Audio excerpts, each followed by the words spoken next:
Welcome back, everyone. Welcome back to another week, another edition of the WardiTV Monday. WardiTV Monday number 51. Your weekly dose of WardiTV action. Here we go again. We did miss last week. I say we mixed. There was no WardiTV Monday last week, as of course Wardy was busy getting married, papi. Ay, ay, ay. But now we're here. Now we are back, and we can focus on our regular weekly open StarCraft. Let's go, baby. Let's go. This morning, in the bottom right hand corner of Pylon, we have the South Korean Zerg player. We have the Red Zerg representing Team Falcons. It is Solar. And spawning in the top left hand corner, we have the blue Protoss player. We have the blue Protoss himself, the Italian Protoss. It is Ledlix. And if you're in the chat, so predictions are now open. Place your bets on who you think will claim the series. Best of luck in the chats as you can get your gamba going. Whew, and once again, good to see you all, papi. Good to see you all as we have here. We have returned exclamation mark. Be in the chat to have a look at the bracket yourself. The bracket is live. The bracket is stacked, of course. And we'll be going over the bracket after this initial series. The bracket is a little bit smaller than we're used to seeing this time. It is a little bit smaller here. But regardless, we have our StarCraft ready. Let's go. Of course, in the off-season, a lot of players are taking some time off. They're taking a break from the intensity that was EWC. And of course, there are other events that are also taking up their time. Events like the RSL, events like Maestros of the Game as well. As of course, players will soon be traveling over to the land of France. It will be happening, I believe, next week. Next week, baby, next week. Otherwise, we have our hatch gas pool, stay there open out of Solar. Likewise, Lilix going for his own gate expand as well. Everything so far looking as it should. So far, so good. Calming down. Settling in.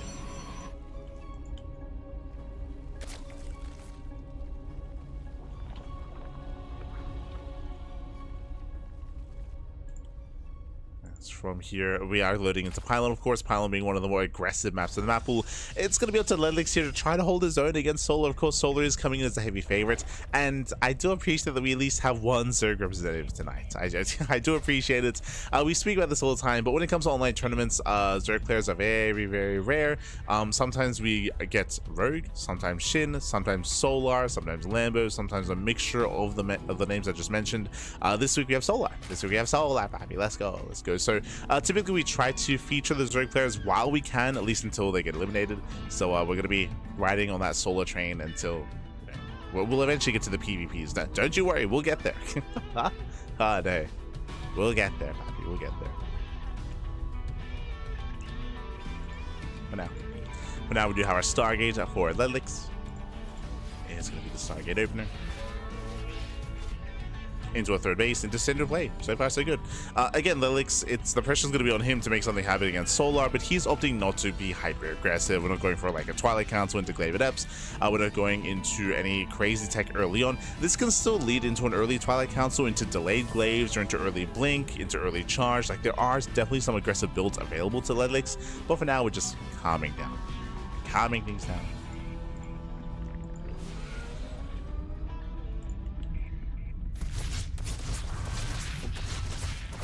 As the Ducklings snipe the Tumor, not bad.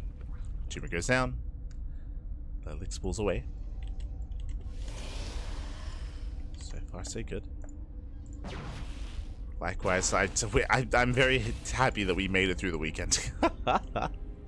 We had non-stop back-to-back casts for the past 5 days of Maestros, of RSL into Maestros, or RSL into Galaxy Cup, or RSL into anything else, into Pondcast. So there was just a lot of back-to-back broadcasting going on, and a lot of like just non-stop 8-hour casts. But we made it, man. We made it. I'm happy to go back to like a 4 to 5 hour cast. Beautiful. Beautiful. Of course, now we're going back to 2 casts a day, 1 in the morning, 1 in the evening. The next cast after this is going to be tomorrow morning in around 12 hours, in around 12 hours time, with the OC mid-season playoffs. I think there's 8 series for that. So that's a lot of StarCraft.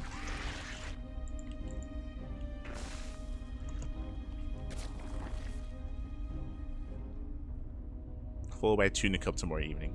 Oh, hello. As we did in fact go for the earlier Twilight Council Gateway Explosion, we are rushing into Templar Archives. Okay, we're going into an Archon drop. this has fallen out of fashion. It's fallen out of fashion as of late. We do have an Archon drop getting ready here for Lelix. Meanwhile, Solo going into +1 melee into Ling Hydra. So basically, the build that we're seeing out of our Protoss player is we're going to be delaying +1, delaying the upgrades. We're going to be delaying upgrades on the Twilight Council as well. In favor of what? In favor of warping in High Templar with a Warp Prism with Archons to go for the Archon drop across the map.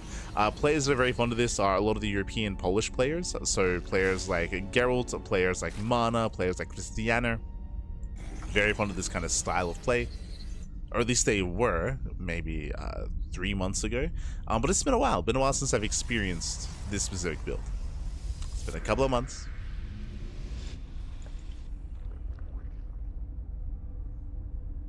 As it does allow you to gain map control, and behind it you do get into charge and storm, of course, as the follow-up. Just a way to gain map control, apply pressure, get some damage. This is a build that permeated quite a lot throughout the European scene, MaxPax as well, alongside Skillus and many others. The Korean scene didn't really pick up on it. They weren't really too enamored, referring to players like herO, Classic, Zaun, Trap at the start of the year. Weren't too fond of it. As the Archons have arrived, they are warped in. So far they threaten a dive. Solo, he's cutting workers. Oh, he does cut drones. We have roaches on the way, and do we continue roach production? Do we start pushing? What's the plan? Things we counter get. The answer is all in. Okay, so we have overlord speed on the way. We're going for a Ling Roach Queen all in. We're setting up for the German taxi. Solo, he gets up to 65 workers, and he will not join up any further than that. He just commits. Again, 4th base just for larva, essentially. He's cutting workers at 3 base saturation. 3 bases, 5 gases, and non-stop army. Non-stop army, non-stop army.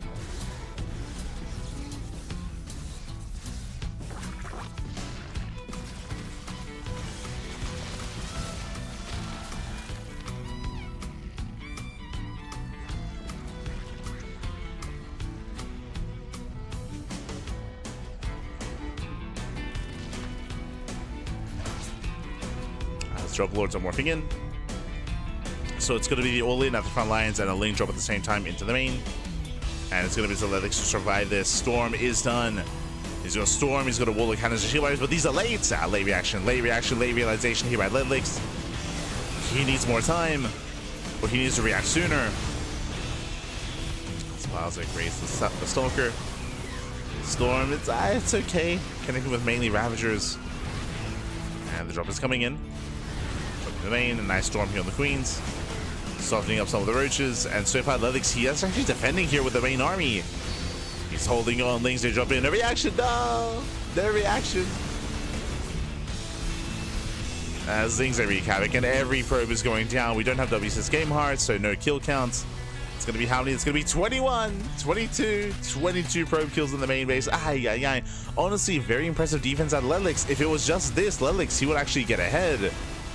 But alas, again, he just wasn't paying attention. He was otherwise focused on the main push. And just a little bit too inattentive there for Lelix, and Solo, he's snowballing out of control. He got an entire mineral line, he got more than a mineral line.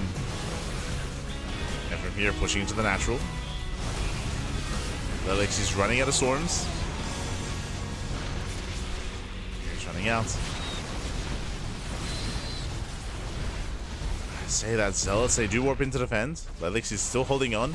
Again, like, imagine this if he had an economy. Like, imagine if he had a full saturated main base. Like, Lelix, he could take a 4th base, he could expand, he could just snowball out of control.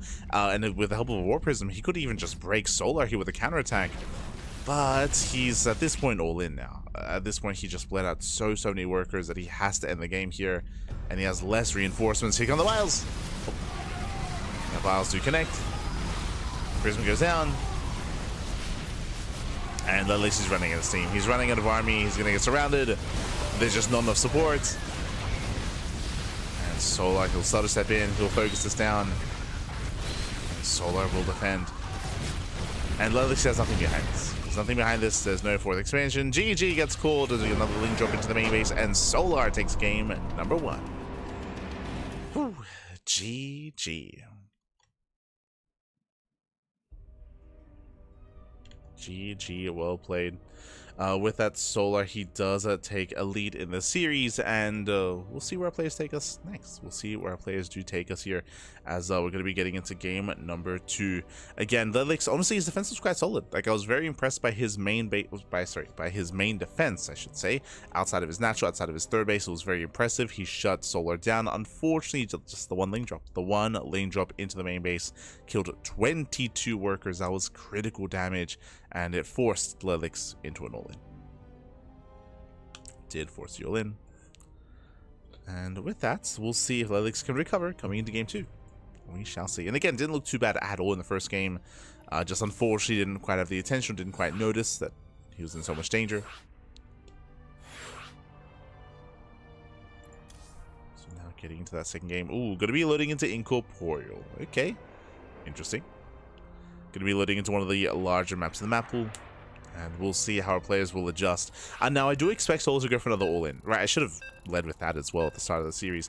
Solar, he's known for all-ins in PvZ. He does nothing but all-in, whether it's 2-base all-in, 3-base all-in. I say that there is, depending on the map, a rare occasion where Solar will be very tech-heavy and will try to outgreed the Protoss player.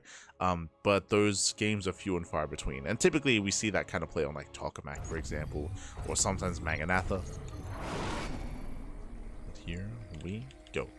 Spawning in top left hand corner, we have the South Korean Zerg player. We have the red Zerg leading the series 1-0. It is Solar. And spawning in the bottom right hand corner, we have the Italian Protoss player. We have the blue Protoss. It is Ducklings. And if you're in the chat, predictions, they've already closed at this point. The Gamba time has come and gone. No. But we're settling into game 2, and here on Incorporeal, now there's going to be less of a chance for us seeing a 3-base all-in, and we could just see a 3.5-base all-in instead. We expect to see Solar saturating, droning, getting up to a 4-base economy, or at least a 3.5-base economy. Now, there are some other styles that are more viable here on Incorporeal, because the map is so large, because there's so much space. It does allow for muta play. Muta's Inspire play is going to be a viable option, so we'll see if Solar does tech in that direction. Otherwise, he could just be a little bit greedier here, drone up a little bit harder to 70 to 74 to maybe 76 workers, and then focus on a lair tech all-in, which we do see quite often from Solar. So we shall see.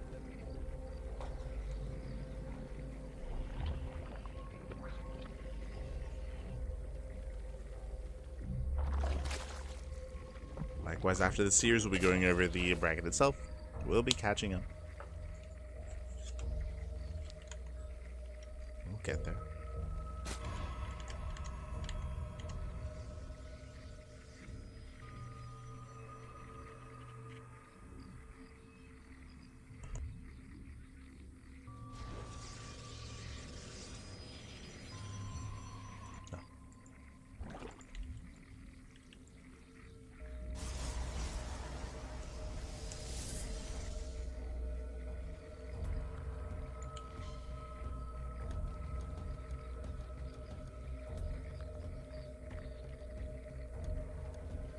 So here we are, just going to be joining. A little bit too soon to really dedicate into anything here. We do have a Stargate opener at Ducklings, so just going to be opening up Stargate into a 3rd base. Everything normal so far. Remember last game we did see the Redburn Twilight Council into Archon drop. We may see that again. Like, it's a pretty robust build. Like, it's not hyperly aggressive. A little bit more defensive more than anything. So that might be Ducklings' go-to build.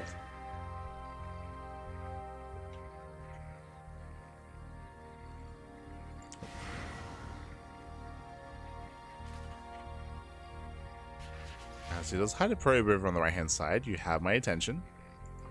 Interesting.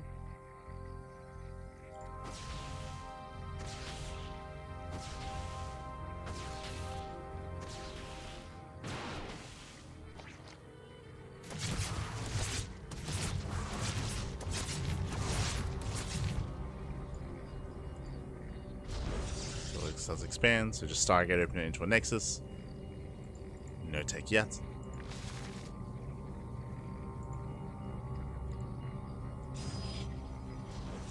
As the earlier Twilight Council, you have my attention. So Twilight Council as the third base is being thrown down. This is an early Twilight Council out of Ledlix.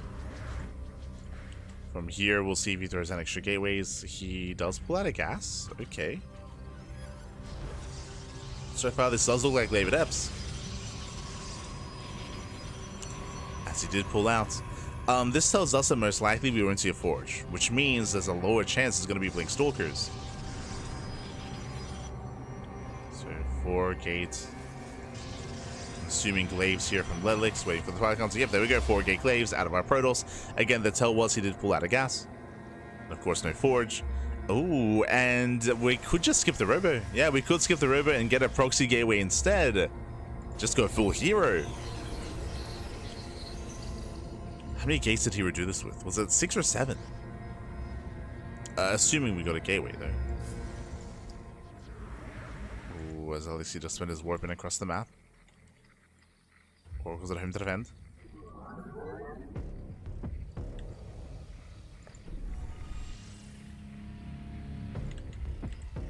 Oracle's ready.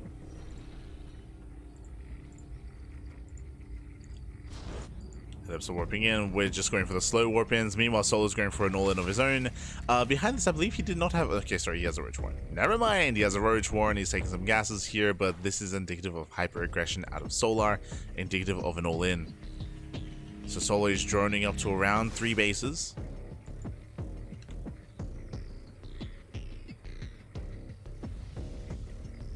He's getting there. Do have our Master moving in. It's going to be how many? Going to be 11 Adepts. Solar does respond. The Roach production's already begun. Here come the Drop Lords again. Solar, who was already going for his own drone taxi, his own all in. So he already has an army on the way. Ideally, Lelis wants to try to catch Solar droning, but remember, Solar doesn't drone. Well, he gets in. And 1, 2, 3, 4 drone kills so far. Not bad. Gets some economic damage, but he needs more. Gets 5, 6. Solar does not pull the workers away. This will weaken Solar's all in. Oh. As a piece of view, more so far, 9 drone kills, but that's going to be it. And 9 drones go down. You can see Lelis trying to set up a proxy gateway. I feel like this should have been a little bit earlier to hit sooner. And Solar, he's re-droning. I canceled the upgrades. Oh, okay. He did cancel Overlord speed. No drop lords. Solar's going to be forced to drone up, which means Lilix, he's in a decent position here. He's on 3 bases. He can get a 4th. Can't get a 4th base. Blink is almost done. Remember, Solar, he's droning. Does finish morphing on some Ravage, though. He does have an army.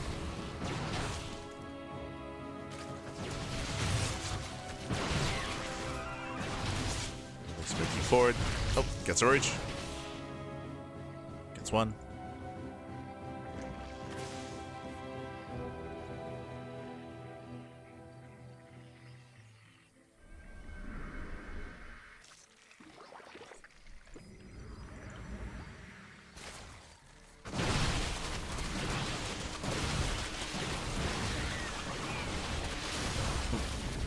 As the things that do catch out some of the Stalkers. The Wilds! No, it doesn't pull away.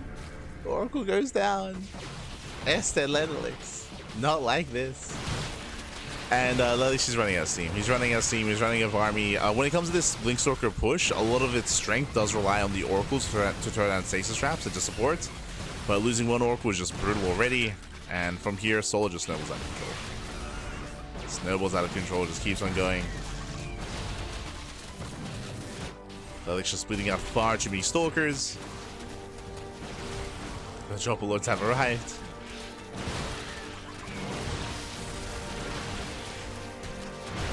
And Ledlix never got a 4th base. Oof, never got a 4th expansion.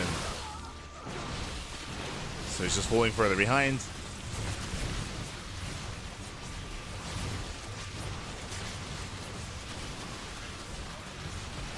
Does fall further behind.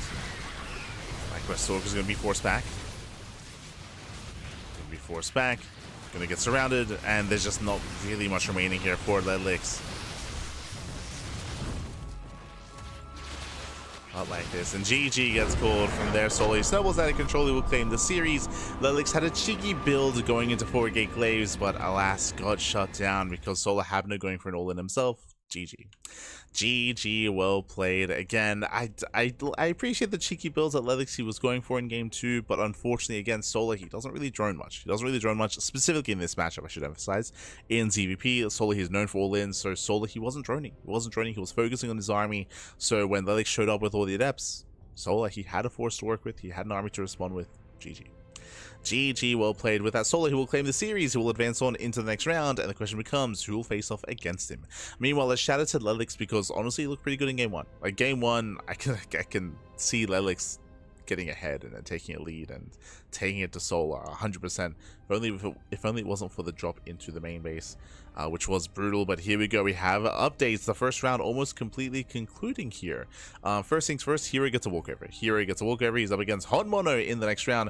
Ooh, Honmono 2-0 Shameless. I was favoring Shameless 100% there, but Honmono does cheese him out. So congratulations to Honmono. He's up against herO in the next round. Percival gets a walkover against Gref. Percival is up against MaxPax in the next round as well in the quarterfinals. We have Solo versus Hearthstone. Hearthstone 2-0's Matt. So we have Solo versus Hearthstone also in the quarterfinals. That's going to be our next series. And we have Nightmare. 2-0's Hackers top. He's waiting for the winner of Cure and Triple. The big names are now facing off in that second round. And of course, we're going to be following Solar into the captain himself, into Hearthstone.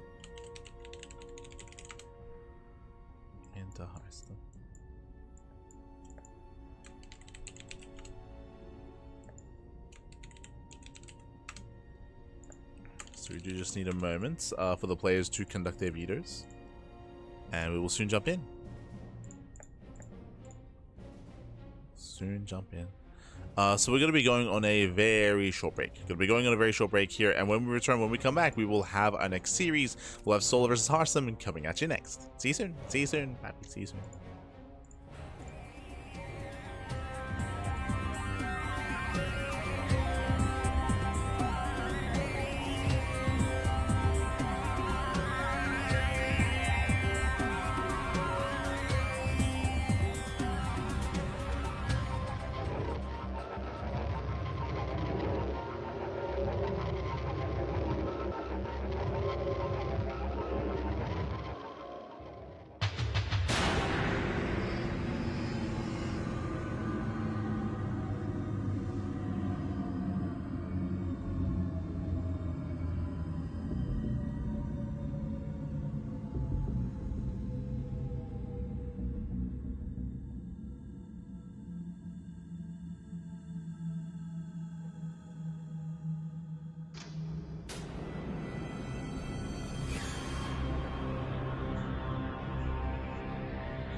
Welcome back, everyone. Welcome back to the second round. Welcome back to the quarterfinals here of the WardiTV Monday number 51. We are here. We have returned. We have a banger of a ZVP ready for you. And spawning in the bottom right hand corner of Pylon, we have the South Korean Zerg player. We have the Red Zerg representing Team Falcons. It is Solar. And spawning in the top left hand corner, we have his opponents. We have the blue Protoss player, the blue Protoss himself. Representing Shopify Rebellion, it is herO. And you know what time it is? It is Gamba time. Predictions are now open. Place your bets on who you think will claim the series. Best of luck in the chats. Let's jump into our second ZVP of the day. Solar, he's warmed up. He just took down Lilix, but now he's up against herO, one of the strongest Protoss players in all of Europe. For sure, Solar's going to be coming in as the favorite player, but herO, he often does have his own quirky builds, is what I will say. Like herO, from what we've seen from him, he's more willing to think outside the box, or more willing to try some more quirky styles at times. One, for the entertainment factor. I'm sure he's going to make videos about it, of course. But he's willing to do so, willing to be a little bit less rigid in his play at times. So we'll see how he approaches Solar. I'm curious. I'm excited. As herO, he's a rare sight in these open cups. Doesn't often play in too many of them. So I would say though is a regular when it comes to the WardiTV Monday. He is a regular, and we'll see how he performs. For now, gate expanded to Cybercore. Everything's looking normal so far. Everything's looking standard. We're expecting a Stargate opener, of course. Welcome to Pylon. Pylon is a small map. Pylon is known for all-ins. And as we mentioned in the previous series, Solar, he's known for all-ins. Like, he's known for being hyper-aggressive, specifically in this matchup. Specifically in ZVP. I would not go as far as to say that against Terran players in ZVT. But against Protoss, Solar, he's very much so in the face of the Protoss player, whether it's a 3-base all-in, 3.5 base all-in. We'll see when he does cut workers, we'll see what style and what tech he goes into, whether he goes into a fast Eva chamber for +1 or into fast and safety Roach Warren instead. Into Roaches. We shall see. As now we do have our gate expander, standard setup here, again, just standard setup out of herO. Solar Force take the unnatural natural, will soon take his own third, will drone from here, and will stabilize. Oh, as that is going to be a Twilight Council opener, not a Stargate, and this is what we mentioned here. Again, herO, he's typically a little more cheeky, a little more fluid in his play. He is not playing standard. He's not playing standard, he's going for the Twilight Council. With this, we can go into early Glaive Adepts, we can go into DTs, or we can go into something different. Already, we're pulling out of gas. Now, very quickly here, if this was Glaive Adepts, we would have a 2 and 2, 4 workers mining gas in total. If this was DTs, we'd have 3 and 3, 6 in total. Here we have 1 and 1. This looks like a charge all-in, right? It's like we have very minimal gas, so we're gonna have gas for charge and then mass zealot behind it, is my assumption here. Just because of how little gas we have. Oh, speaking of, he started glaives, he did cancel. We're waiting for charge, unless he's delaying glaives. Okay. Does go for glaives. He pulls back in, so he's slowly pulling back into gas here. How many gateways so far? Just 4. So 4 gate glaives out of herO. He pulls back in. There we go. We have 2 and 2. Interesting that he did prioritize mineral income for as long as he did, but is still going into glaive adepts. Okay. We're learning together here. Oh, the wall's open. The wall, that should never have happened. That should never happen. The adepts that misrally. The misrally here towards the 3rd base. Probe's going to be going down. Brutal start for herO. That's going to be 1, 2, 3, 4, 5, 6. Oh, God, 7, 8. Someone stop this man. 8 probes go down. That should never have happened. herO, he was out of position. The wall was not a wall. herO, is that you? herO, he's a big herO fan. He's a big herO fan. So with that, it's a really rough moment here. Also, I just realized herO hasn't pulled a herO in like a year. I almost forgot that that's what he was known for a long time at least. Not in recent times though. Maybe he just hasn't played enough ZVP. Meanwhile, we do see herO moving out across the map. Does move out, does move in. Roach production has begun, and so far no major damage dealt here by herO. And herO, he needs to do critical damage because of how much damage he sustained. Goes to the mineral line, bleeds out more adepts. He gets 2 drones. He gets 2 drones. Oh, 3, 4, 3 drones go down. This is not enough. This is not enough here, and herO is falling behind. Remember, he sacrificed Blink, sacrificed +1, Temple Archives, Tech, Saturation. A lot was delayed in favor of the Adepts, and he needs to make this worth it. He needs more. He's moving out. Oh, also, now I see why we had minimal gas as well. No robo. There's no robo, there's no war prism with this. So that means reinforcements are more delayed. So delayed reinforcements out of herO as he doesn't have a war prism. He's going for it. When behind a Dark Shrine. Let's go. DT follow-up. Oh boy. Now the problem here is that there's a very high chance that Solar is going to kill Hearthstone before DTs hit the field. Why? Well, Solar's all in. He's all in. Solar's got workers. You can see here he did not drone. Solar, he did not drone up. He just stayed at 38 workers. He commits. No shield battery. Yeah, no defense. No defense back at home. Adept's going to go down. Solar making his way towards the natural. There's 2 Adepts to defend. Down to 1 Adept. That's the army. 1 single Adept. Down to 0. Sorry, there's a sentry. So, true, we have 1 sentry. We got a force field. Going for the warp in. Behind this again, the Dark Shrine is on the way. Adepts, they do get across the map. Gonna be able to harass. Lairs on the way. Have we scouted the Dark Shrine? The answer is no. Dark Shrine has not been scouted. But GG gets called. The natural base is broken, and Solar takes game number 1. GG. Whew. GG, well played, Solar. He does take a lead in the series, a very fast game, which is to be expected. We did mention that Solar, he's very much so known for all-ins in ZVP, but this was more of a reaction to the aggressive build of Hearthstone. Hearthstone went into 4 Gateclave Adepts without a Robo, without a Warp Prism, so he had delayed reinforcements, and before he could really get his build going, he lost 8 probes. That doesn't sound like a lot, but that early on in the game, that is critical damage.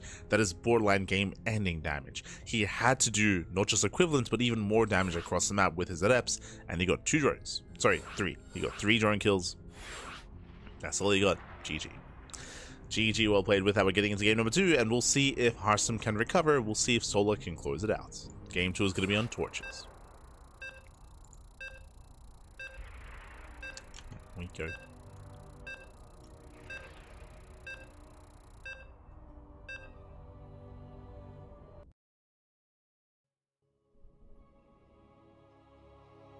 Going to be loading in. Again, one of the more vetoed maps in the map pool. There's definitely some potential for some cheeky builds here. But let's go. As spawning in the bottom right hand corner of torches, we have the South Korean Zerg player. We have the red Zerg representing Team Falcons. It is Solar. And spawning in the top right hand corner, we have his opponents. We have the blue Protoss player, the blue Protoss from land of the Netherlands, representing Team Shopify Rebellion. It is Hearthstone.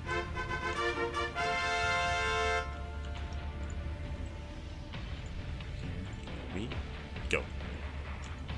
As again, welcome on all to Torches. Torches is one of the most vetoed maps in the map pool. It is known for aggression, known for a lot of chaos, and known for this distinct feature, the fact that we do have the triangular third base that does head into the center of the map in towards a gold. Speaking of, yep, gold base is being taken. So Solar, he rushed into the gold base, and from here we can turn this into an all-in. We can start mining through these patches and go for a roach-based all-in or even a link flood. So again, all-ins are very common here on torches. They can be very dynamic, especially with that gold. Hearthstone does scout, Hearthstone does confirm, Hearthstone does not cannon rush. It's very common here in this kind of game state for the Korean Protoss players. If they do confirm this, they throw it in a forge, they throw it in a pylon, and then they start cannon rushing to force a cancel at the gold base. But here, Hearthstone opts not to go for that response. He is just going for his standard opener.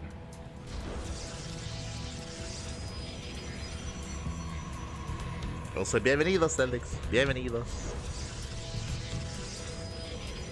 Buenos días. Buenos días.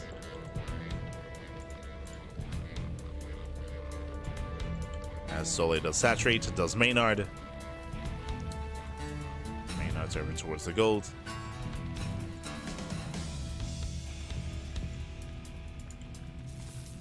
Oh.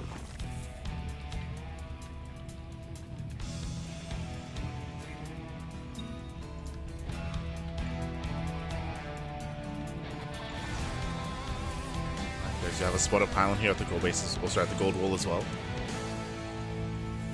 Hearthstone trying to get secure. Goes down the Stargate. Meanwhile, you can see that Solar is already mining, and back at home, no gas. So 0 gas income, link flood. We're just going for a head-on link flood here from the side of Solar. He's mining through the wall, and the wall will soon be open. Things are poking in. Yeah, the Lings, they do flood in. The boys can be pulled as well. We still need more Zerglings. So Link speed is still not done? I feel like Link speed is later than it should be. I'm a little bit caught off guard with how late Link speed is. Okay. So the wall is opening, that is true. But these Slowlings are going to have a hard time surrounding. Yeah, very hard time. I mean, despite that, the Lings, they do flood forward. They just avoid the shield battery. Yeah, head into the main base, head into the mineral line. Queen is holding its own. Boys are being pulled against the Lings. And the pylon, it should go down. I say that shield battery does keep it alive. Link speed is done. Shield battery out of energy. Ooh, the Adept does get surrounded. Brutal pickoff. That's one of the pylons. From here it gets one. Now going for the other. No pylons left. And this one Oracle has a lot of work to do here. As we're rallying in another Queen. Oh no! And this might just be game. This might just be game here and now. Again, with Link speed as well, we're going to get this around. Shield batteries, they just depowered. Oh, it's going to be another 8 probe kills, 9 probe kills even. The shield battery is back up. Okay. With the shield battery being repowered, herO is holding.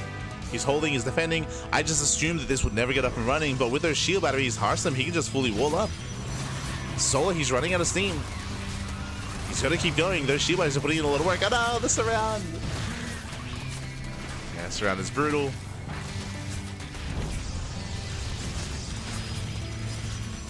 Second Oracle's on the way. Again, this all-in is taking some time here just because it's been a little bit awkward. It's taking quite some time here. Not pulling back. Again, the Oracle has been trading very efficiently. Second Oracle has arrived. Now we can just go for the Queen. Dive on the Queen. Oh, that's our versus pylon, but the shield battery is ready. And herO's holding. herO is holding, is surviving. The longer this goes on, the better it is for herO. herO is going to be able to resaturate. He's on 30 probes. It's still very tense just because herO only has 2 units. And he has 2 Oracles. Oh, God. Everything gets depowered. No, no, he has no energy. Yeah, barely no energy. Has another Oracle, barely pops out in time. Despite that, everything gets depowered.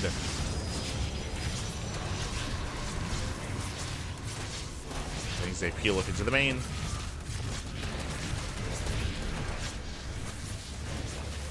Actually, everything just dives into the main base at this point. And herO trying to survive with mass Oracle. I mean, he's got 3 of them.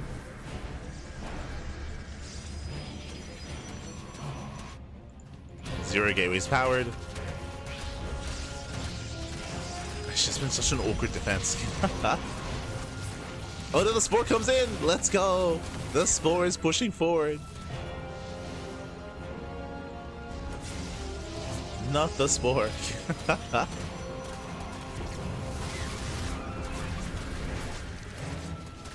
Once again, diving into the main. The creep is coming. So is the Spore. The Queen is overextended. The gateways are repowered. The Queen has to get the hell out of here. It does pull away.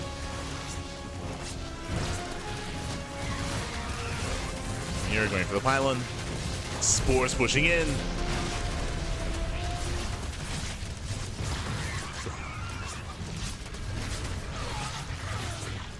And again, this it's been 7 minutes of like non-stop like Lings trickling in and a handful of Queens, but it's barely enough. Barely. The Oracles are doing what they can, but again they're just running out of energy. And GG gets called. Solar, he barely pulls it off. It took a long time, but the all-in does succeed, and Solar takes game number 2 and takes the series 2-0. GG. Whew, GG, well played. Very impressive. Not gonna lie, I assumed after a certain time, after a certain point, just because it was taking so long, I was like, yo, here, that's right, Carson, he just defends, right? At this point, he just defends, he just holds on, but barely doesn't defend, barely does not survive. In the end, GG well played. Solar, he does snowball control, he does break through, and Solar is now advancing on to the semi-finals. Let's go. Exclamation mark B in the chat if you guys want to have a look at the back yourselves. Here we go. As we have some updates, actually. Oh my god, we do have MaxPax. MaxPax takes down Percival 2-0, and MaxPax is going to be up against herO in the semifinals. Meanwhile, we have Nightmare versus Cure when it goes up against Solar. So we have our remaining players. Percival is out, Harstem is out, Honmono took a game. Shout out to Honmono, este Honmono. Did force herO to the ace match, does threaten herO, and now we are nearing the end of the broadcast, semifinals. Now, for WardiTV Monday, typically we do save and we do hold on to both semis, so we should be casting one semi, then the other, then the grand final, so 3 series remaining. That should be the plan, but sometimes Wardy does have them both run at the same time, so it's on a case-by-case basis. There are times when Wardy does allow them to run. So we shall see. Meanwhile, a big shout to Luis GGG in the chat. God, baby God. Thank you so much for the raid, of 39. Thank you so much. Hope you had a great stream. Hope you had a great ladder session. Hope you had a great time. Bienvenidos. Welcome one and all. As we are at the semifinals of the WardiTV Monday. Up next, we do have herO versus MaxPax. That is going to be our next series. herO and MaxPax. Followed by the lower semis. Whoever wins between Nightmare and Cure versus Solar. So Vita's underway.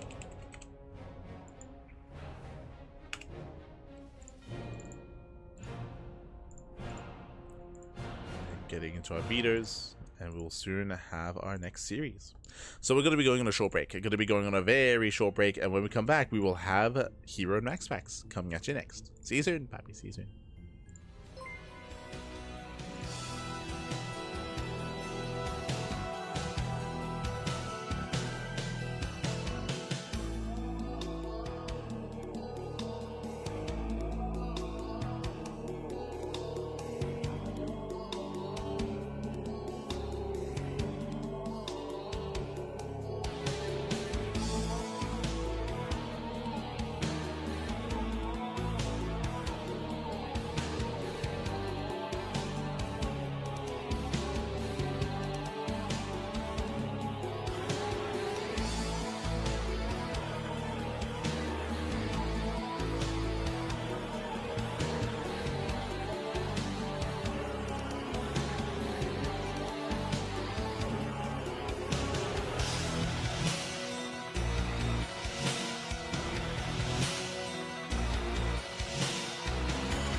And welcome back, everyone. Welcome back. Sorry.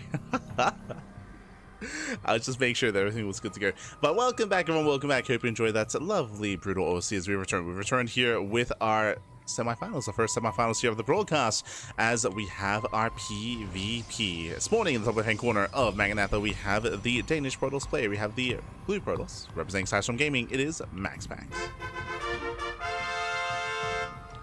And spawning in the bottom right-hand corner, we have the red Protoss player, the red Protoss himself, representing himself, currently teamless. It is a herO. We go, and if you're in the chat, you know what time it is. It is Gamba time. Predictions are open. Place your bets on who you think will claim the series. Best of luck in the chat. Let's jump into our PvP. If you want to tune into Nightmare vs. Cure, I believe that is currently being casted by Wardy. Wardy's covering that series, and Wardy will be following that into the lower semifinals as well. So we'll be following that. Otherwise, we are going to be settling in. We do have a 2-gate opener at a herO, 2-gate opener at a MaxPax. And oh boy, herO and MaxPax, whenever they face off, it is typically a banger here, especially in current era. Now, if you haven't been watching StarCraft over the past couple of months, I would say maybe 1-2 months at this point, MaxPax has reinvented himself in PvP. Long gone. For the past 3-4 years, MaxPax has done one thing and one thing only in PvP, and that is a Gate, a Cyber, Stargate, Expand. Every game. Every single game for the past... again, I want to say like 4 years, 5? Around 4 years, 3 to 4 years. The same build, time and time again, but with the latest patch, with the map pool, with the latest meta shifting, with players adapting, MaxPax no longer is it as viable to every single game go for the Stargate opener. MaxPax's PvP became his worst matchup. He once was the best player in PvP, but it quickly became his worst matchup. And he has since reinvented himself and now is doing this. Now is being much more versatile in his play. We see 2-gate openers. 2-gate openers are almost every single game. 2-gate opener into Expand, into Robo, 1-base all-in, Proxy, MaxPax. He has embraced PvP, and now he's just like everyone else. He's just like herO, just like Classic, just like everyone else in terms of how versatile they can be in this matchup. And that is made for some more dynamic PvPs. Here we go. So again, it's been great to see MaxPax kind of embrace change here. And it has led to a whole more chaos, is what I will say. Almost like a Korean PvP. True. As 1-base all-in. You can see here 3 gateways, 1 Robo, 1 base all-in at a MaxPax. herO, what did he go for? He went for a 2-gate opener into a Stargate into the expansion. So this is designed to give herO an economic lead. This will be a more difficult defense for herO, though, against an all-in. As here he attempts a shade, he sees the Robo, he sees no expansion. herO, he should play things safe. He gets into the main base. MaxPax, he gets in! 3 probes. 3 probes go down. Can he get it for it? Not quite. But 3 probes nonetheless. Not bad. And again, herO just has to survive. The Oracle will force some supply to be kept at home. So it does force a shield battery, does force some stalkers. But again, herO, he needs to get ready here with his Robo. There you go, Robo's on the way. The Robo's in production. He needs his Immortals. He needs them. He needs them.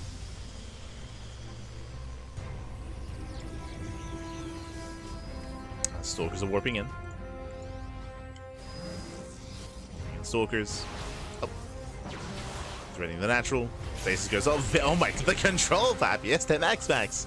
Baits out the stasis. Stasis trap is baited. MaxPax does reinforce. And again, remember, MaxPax is all in. He does have the larger army. He should. And herO needs that defensive immortal. Force Shield does lock him down. Here's in danger, losing 1.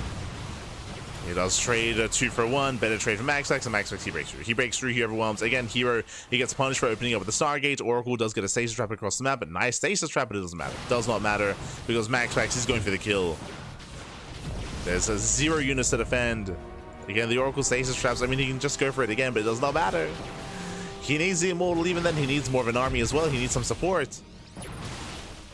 As MaxPax has control of the natural. Going for more warp-ins. Now pushing up. No defensive force field. Yeah, locks down the Immortal. Boys are being pulled. MaxPax unable to chase, though. The Immortal survives. And again, with the help of the Immortals, now herO can defend. Now he can fight. He lost control of the natural, but that doesn't matter. Ooh, the Immortal's getting low. Brutal force field. The Immortal once again takes some hits. Gotta be careful. Gotta be careful, man.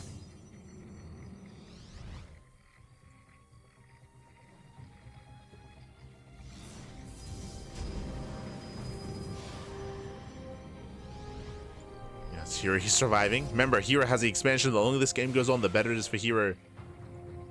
He's surviving. He's got 2 Immortals, soon to be 3. Prisma's out. Now we can micro. Ooh, and we spoke earlier about the stage traps. Now this is actually becoming impactful. MaxPax, everything gets stays. Oh my god, he has 2 probes mining. He has 2 probes mining, guys. That's it. No economy, which means no warp-ins, which means herO, he's buying time. He's buying time. He has not been making workers, but at this point he can start making workers again. He can get shield batteries on low ground. And all herO has to do is just secure himself on 2 bases. But it's herO, so he decides to move out. He doesn't need to. He doesn't need to move out, but he's pushing. MaxPax is racing back home. Ooh, no defensive Immortals. If MaxPax expands, herO can win the game. MaxPax has 1 Immortal. Breaks down the pylon, gets supply blocks. Yeah, herO's moving in. Oh, Jesus. Prism takes a lot of hits. Takes a lot of damage. But the Stalkers get picked up one after the other. Another Prism! The Prism does fight too close to the sun. And with that, herO, he will lose everything. He will lose all the Immortals, lose all the Stalkers. Again, we spoke about it. herO did not have to push. herO could just make probes and chill and be defensive. herO lost everything. Okay, here's got 1 Immortal left.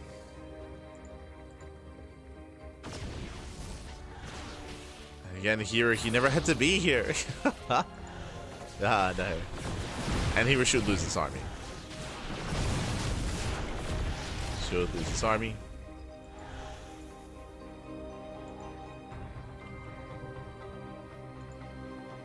MaxPax moving out.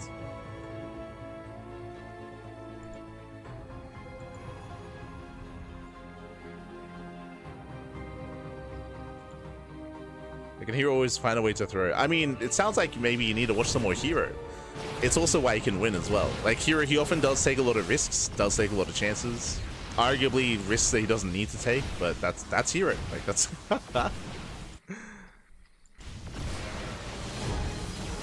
if he has the option to just chill back at home and be defensive, to just maintain a lead, or just attack and have a chance of winning the game, he will attack.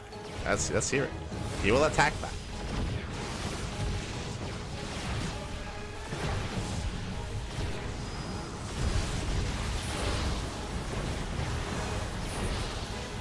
From here, MaxPax, he kills the natural, he expands himself. MaxPax now taking an economic lead. Oh.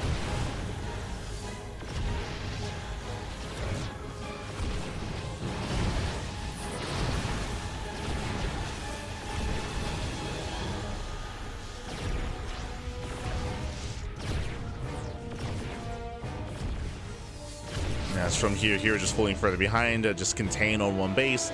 And now what we said about herO previously is now applicable to MaxPax, where MaxPax does not have to push up this ramp. He does not have to move in. All MaxPax has to do, the win condition here, just defend this ramp. Just delay the push, delay the move out, and expand back at home. Expand back at home and get further ahead. And you can see MaxPax, he does not attempt to go up the ramp. He doesn't need to. Shows the force field, very nice. Goes down the force field, zones away herO. Oracle into the main base, MaxPax in position.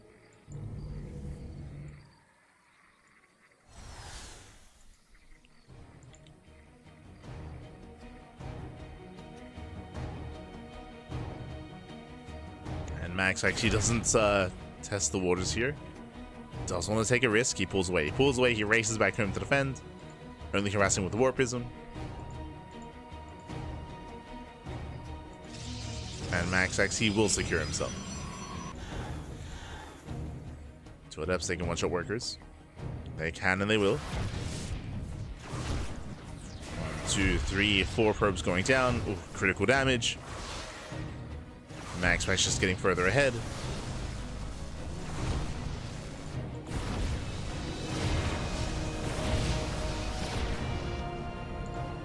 And here is forced into an all-in.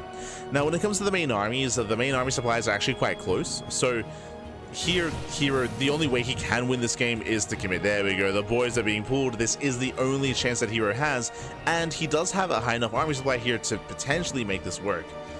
Potentially. There are force fields, so yeah, there are force fields. There's no way to break them.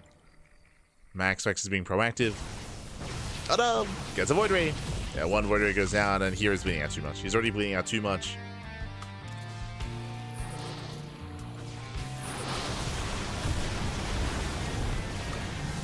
MaxPax does engage. Ooh, takes out the Prism. And with that, herO has nothing left. The boys come in from behind. Let's go. The boys are here. GG gets called. And MaxPax takes game number 1. GG. Whew, a very intense back and forth between herO and MaxPax. Again, herO, he was in a commanding position. He did survive. MaxPax is all in. Now, as a reminder, remember, how did this game start? MaxPax went for a 1-base, 3-gate robo all-in. And the all-in failed. It was close. It was clutch. MaxPax took control of the natural, but he lost the army. herO, he snowballed out of control from there. He was able to shut down MaxPax and actually maintain his natural base. I was very, very impressed by what herO accomplished there.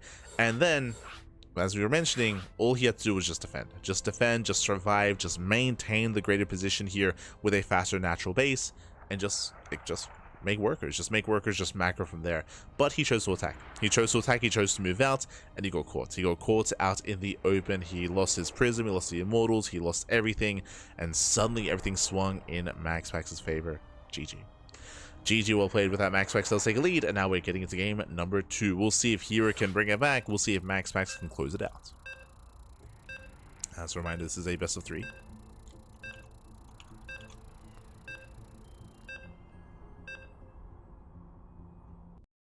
As a reminder.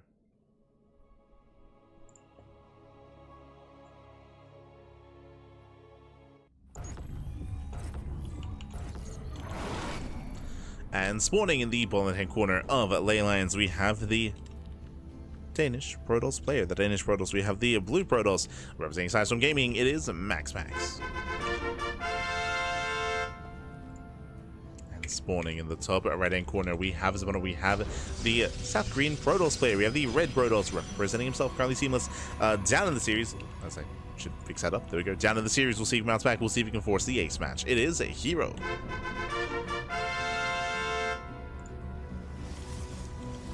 Go.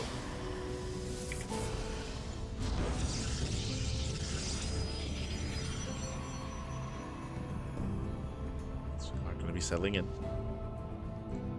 Again, we had a very intense game 1 with MaxPax going for a failed 1-base all-in. We'll see if he commits once again. We'll see if he tries for a second time. Let's go for set all-in.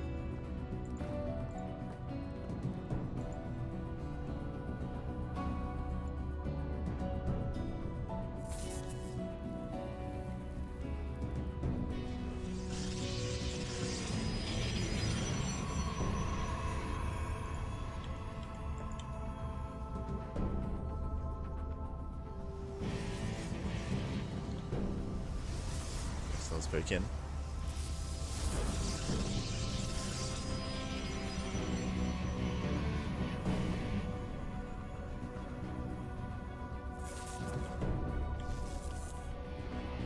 And herO is going for, okay, it's herO's turn. It's herO's turn to go for the all-in. So herO opening up standard back at home, but he does hide his second pylon, going for the proxy in the center of the map for a proxy robo 1-base all-in. Meanwhile, MaxPax, he's aware that the pylon is missing. He knows that something is wrong, and behind this, does he open up robo or does he open Stargate? Ooh, he's going gate expand. Greedy. Yeah, quite greedy here. So Gate, Cyber, Double Gas into a Stargate before the Nexus. A very greedy build here by MaxPax. I say greedy build. This is the MaxPax opener. This is the MaxPax build here. And herO, he's primed to shut MaxPax down. Now, it is not impossible to defend, but it is going to be a difficult defense here from MaxPax. We'll see if he can pull this off. Oh boy. First things first, Scout. First things first, MaxPax, he's looking for the proxy. Again, he knows that a pylon is out there. He knows that something's wrong. Scouting with the Zealot, scouting with the probe, and he will find the proxy. Very nice. MaxPax, he's aware. Does confirm. And back at home, who is still going Oracle first. Bold move. We'll see if MaxPax's stasis traps can be anywhere near as good as herO's. As you remember, herO is getting the entire mineral land at a time. It's crazy. At one time, he's able to get the entire mineral line. Ooh, herO commits. He might even lose one of the adepts. Yeah, adepts are low. Trades 1-to-1, but that was a better trade for MaxPax. Much better trade.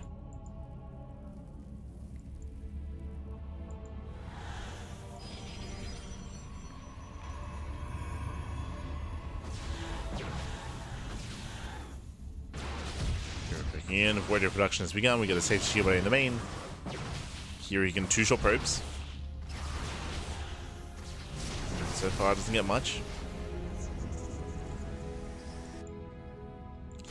Here getting a third gateway. Here he does not leave units at home to defend. He's losing probes. He's losing workers. Here it does waddle in. Wants that Void Ray. Doesn't quite get it. Going for the sentry. Nice pickup. Sentry goes down. Here he jogs back the weakened stalkers. So far, solid control. Ooh, but one stalker goes down. Lose one, lose two. Yeah, miscontrol out of herO. Leading out two stalkers. But he still has enough. He still breaks through. Takes down the pylon. Takes down the shield batteries. MaxPax is down to 2 Void Rays. Good enough control though. Here he shouldn't lose these stalkers. And he doesn't. Yeah, depowers the gates. Wait for the Void Ray themselves. He still needs another warp in. Here he comes. Warps in more stalkers. Back at home, he has one stalker to defend. Now, MaxPax, he is preserving the Void Rays and he's slowly building up his Void Ray count. MaxPax will lose the natural, and herO has to make a choice. Does he try to force his way up this natural ramp? Does he try to force his way into the shield batteries, the pylons, and the Void Rays, or does he expand?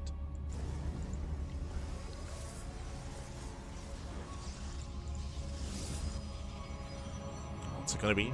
We have the answer, he expands. Good call. Good choice, herO. Does expand.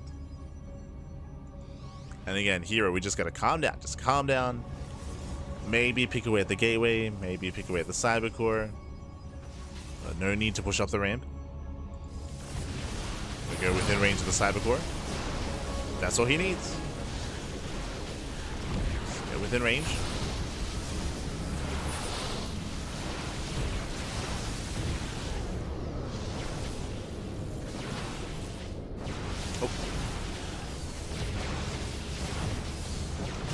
Core is going to go down and doesn't lose a single unit. Very nice out of herO. Jenny kites back. Void Rays will trying to be active and he will attempt to depower. Going for the robo. MaxPax, he breaks out. He commits with his mass Void Ray. Oh, our prism's gonna go down. Nice pick up. Gets a prism. Void Ray does get away. MaxPax has to respect the army.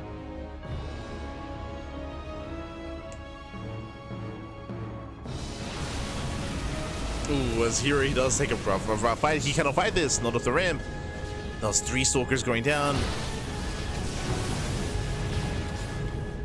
Respect the prismatic overcharge.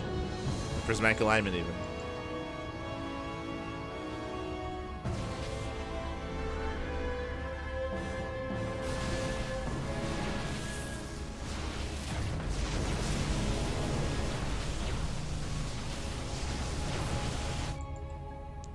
Now, is there a world? Can MaxPax overwhelm with mass Void Ray? Now, Void Rays, they don't scale well into a longer game. As the game goes on, these Void Rays become dead supply. So we gotta make use of them now.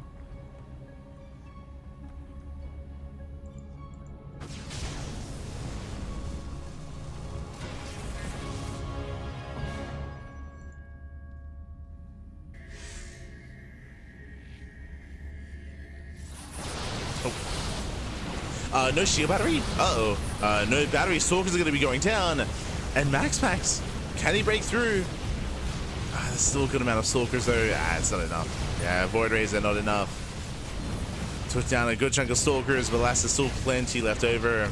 Every Void Ray goes down, and herO, he holds. He holds, he maintains the greater economy, maintains the immortal more importantly. That was just a better fight, a better engage for herO. It was all or nothing for MaxPax. He had to break through.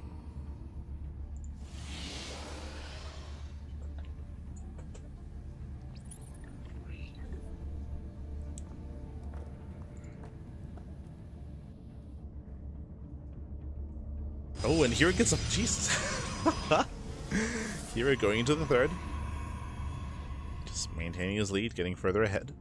herO is posturing, but he should not be trying to push into the natural. Just posturing, just being active. No need to go further in.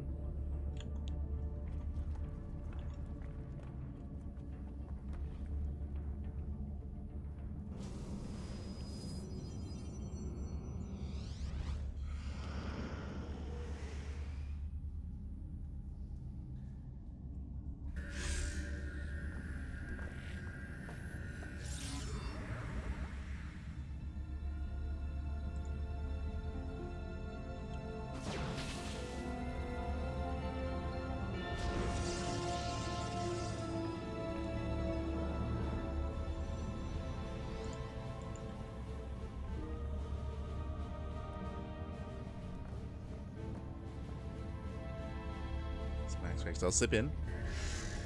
Slips into the main, going for the stasis. Oh! Doesn't get much, catching out 3 probes. I mean, it's something, right? It's like MaxPax needs something to go his way. So it does disrupt some of the mining. He's taking his own third base. Again, here his is already up and running. MaxPax is still in production, showing just the disparity here. MaxPax is behind. He's playing from behind, has been for quite some time now. Why is he behind? Failed Lin. Or I should say, failed defense is what I should say. Successful Lin out of herO. herO didn't kill, but he crippled. Did cripple. There was potential with MaxPax's Void Ray push. There was potential there, but didn't quite get what I was hoping for. Didn't do enough with it. And, oh. Goes in, takes out the stasis. Yeah, he goes to the blink, dives on forward. He knows he has momentum. He knows that he's ahead. Here, he will lose the Immortal. Immortal goes down, boys are being pulled. They're tanking shots. But the concave is just too brutal here. See, and the boys, they tank a lot. More boys are being... We pull all the boys, Pappy, all the boys. So target firing, herO does intentionally focus on the stalkers before pulling away. And MaxPax will fall further behind here. He survives, but yeah, GG. GG gets called. He's not really living as we're going to the ace match. We're going all the way to game number 3 as herO does tie the series up. GG. GG, well played. There's a world out there where it could have been a 2-0 in favor of herO. Still thinking about game 1, but regardless, we're getting into the ace match here, and we'll see who all-ins this time. Game 1, MaxPax went for the 1-base all-in. Game 2, it was herO. Game 3, do we all-in each other, or is there a bit of a gentleman's agreement, and do we see no all-in at all, and get into a standard macro game? Oh, as we are loading into Tokamak. Tokamak is going to be the third and final game of the series. Tokamak is known for all-ins. Known for proxies. I should emphasize that, just because the proxy Stargate is known all-in, but it's known for proxies, known for proxy robo, Stargate, Twilight Council, Tech. Like, this map is so huge, and there are so many solid proxy locations. So we're expecting a proxy here, but we'll see. Maybe herO decides to defy expectations. We're here to find out.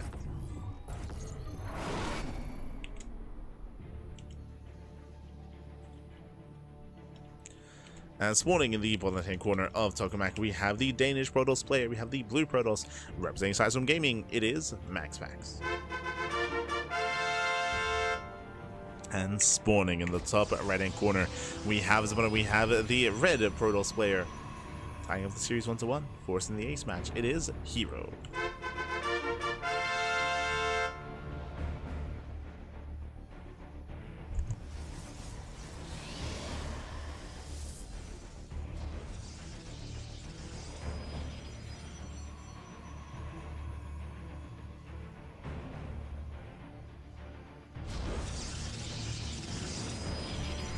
Okay, we go.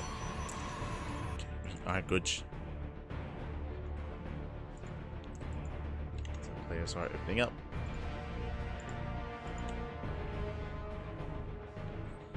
And we'll keep an eye on the initial openers. We'll keep an eye on the second pylon, more importantly.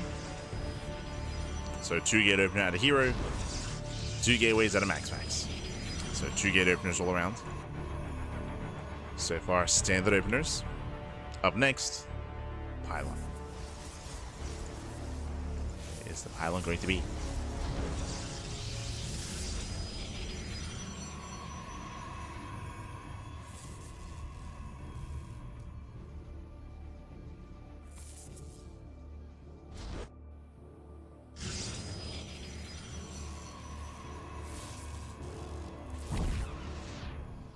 We have our pylon in the main. Okay, so second pylon in the main base for herO, and likewise no proxy out of MaxPax either. Looks like standard builds. Standard builds, standard setups. For the first time this series, both players will be expanding. Both players are going to be calming down. Now, I'm maybe getting ahead of myself. Of course, you can still turn this into an all-in. If you remember game 1, MaxPax went for a 1-base all-in. He did not proxy. He just went for the rover and a gateway back at home. But both players should be expanding. Here come the pylons. Here he is going to pylon block. MaxPax is not.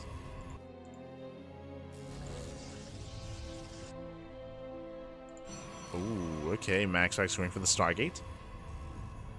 Stargate open out of MaxPax into a delayed expansion. Meanwhile, herO going for extra stalkers. Uh-oh. So herO opens up 2 and then a set of 4. herO opts not to expand yet. Here's being more aggressive. Third gateway. Proxy, third gateway, 1-base all-in. Okay, here he's committing to the all-in. The opener was standard up until a point. Then he went for the proxy third gateway. From here, his plan is to just overwhelm. Pulls back the Stalker. Boys are being pulled. MaxPax getting a little bit desperate here. As the boys do zone away. Protects the ramp.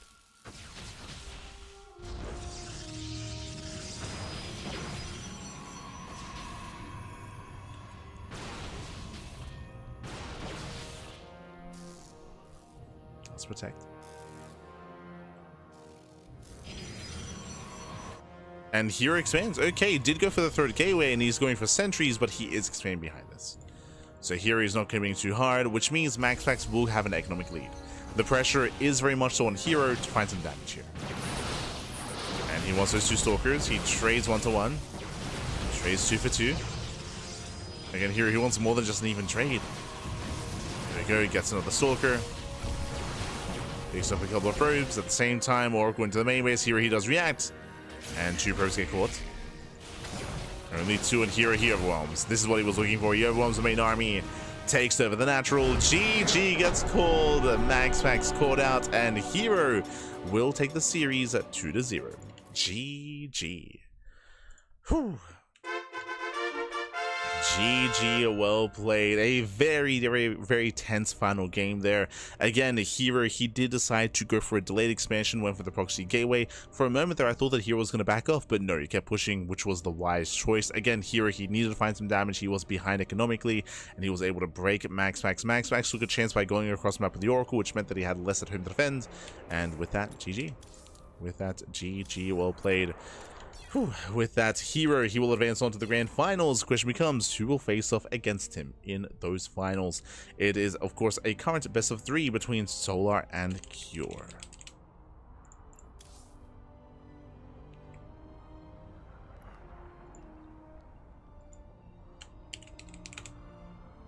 As they are mid-series. think that's still mid-series. Let's have a look. Queens will get. They're in game 1. Okay.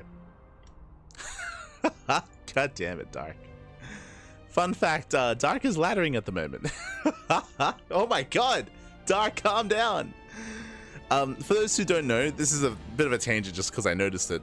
For those who don't know, Dark, on Twitter, on social media, of course, he's doing his military service. And what that means is that he cannot compete in StarCraft because he can't earn any money.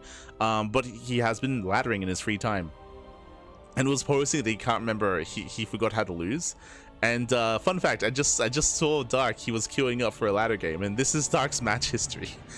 Oh my god. Dark, you're an animal. Do we know these people? Oh, that's a Chinese Terran player. PCEC. Same guy. But yeah, god damn it. But yeah, Dark, he has been actively laddering in his free time. And he's laddering right now. Laddering right now. Shaking my head. But with that, we're going to be going on a short break. We're going to be going on a short break here, as up next we do have Solar versus Cure. Again, Solar and Cure, they're currently mid-series. They're in game 1. They're being casted by Wardy, and we're going to jump into game 2. We'll be jumping into game 2. We'll get there. Really quick bracket today. Yeah, really fast. A really small bracket and fast games overall. But it's all good. It happens. It happens. It happens. As I mentioned before, a lot of players are either on vacation or they're getting ready for their travels to Masters of the Game, to France. So we do have, especially because of the schedule of Masters of the Game as well. I'm sure a lot of the Europeans are sleeping right now and they don't want to get early for an Open Cup. But it's all good. It's all good. For now, though, again, we're going to be going on a short break. We'll see you guys soon after the break. See you soon. Bye. See you soon.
And welcome back, everyone. Welcome back to the tail end of the broadcast. Welcome back to the lower semifinals. We just wrapped up with our first semis, and herO is waiting for the winner of this very series, and we are jumping in mid-series as well. Game 1 already concluded, and we're now jumping into game numero dos. As spawning in the top left-hand corner of Persephone, we have the South Korean Zurich player leading the series 1-0. Representing Team Falcons, it is Solar.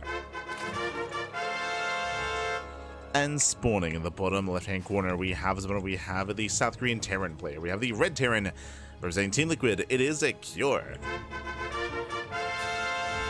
And if you're in the chat, you know what time it is. It is Gamba time. Predictions are open. Place your bets on who you think will claim the series. Best of luck in the chat as we get into our TVZ. Here we go. And also, before I get ahead of myself, a big shout out to Bardic Inspiration 59. God, thank you so much. Thank you so much for subscribing for the first time. Thank you so much. Ah, beautiful, beautiful. Oh, it looks like Carson's calling Wardy. Oh, no. Ah. Oh, no. What's happening over on Wardy's stream? What? What's going on? Hi. Oh, you're quiet. What did you say? Do you have profanity filter on too? Yeah. Yeah, me too. I was busy bitching about playing. Ah, there you go. Which player were you bitching about? Well, the guys that played the semi-finals without the mainstream. Ah. herO MaxPax. Yeah. Yeah, I watched all the games. Yeah, we're discussing whether they're getting disqualified, warned, pay deduction. I think both. Both? Disqualification. You give them a warning. Yeah. They say, like, hey, for now it's just gonna be a warning, and a warning just means you lose all your money. Okay. I was curious about that, actually. I was curious. So, as I mentioned before, usually we do cover both semifinals for the WardiTV Monday. But for this one, I didn't, like, they just went, buddy. They just went. And all the other, I mean, I say all the other casters. We were there, Harson was there, Coco was there. But it looks like they weren't meant to play without Wardy. So, a bit of a smudge. So, alas, they will be walking away with 0 money. True. Esther herO and Esther MaxPax. That feels bad, man. Feels bad. I'll do a better job next time when it comes to speaking up and making sure that they're actually able to play their game or not. I'll try and do my best. Do my best, man. Do my best. Alright, let's see we go.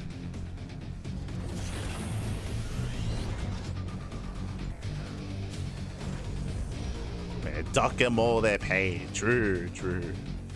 Get him out of here. Yo, meanwhile, big shout out to Mind Trizzle in the chat as well. God, for the 3 months, for subscribing for 3 months in a row. Thank you so much for the support. Do appreciate it, baby. Do appreciate it. Oh. Yes, we're getting into we're jumping in mid-series.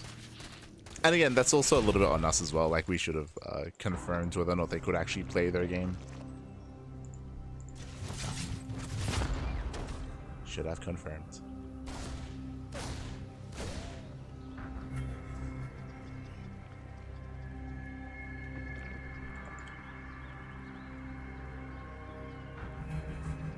So from here we are going to be settling in. We do have our Jesus. Okay, 36 people for starports. Very fast third base here out of Cure. Cure being quite greedy here, getting it on location. Does already land it. Now applying a little bit of pressure here. And we didn't really get to see game 1, so unfortunately we're not really fully aware as to what occurred between the two players. I did see the tail end of it. I did see that Solo was maxed out with Ultra Tech, so it looks like maybe he went for Roaches into Ultras, which has been very trendy as of late. Meanwhile, Hellions, they do get into the natural base. They do get into the mineral line. Oh, drones are lining up. They're lining up. 6 drone kills, 8. One more volley, getting up to 9. 9 drones go down. 9 workers for what? For 4 Hellions and a Reaper. Well worth it for Cure. So nice run by, nice dive out of our Terran player. Behind this, going to Stim and not going to Mech, of course, is getting to a bio follow-up with more Hellions with Cloak Banshee. Let's go. So a nice start out of Cure. The downside is that he will lose map control, which means Solo can spread creep that much more freely. Spread all that creep.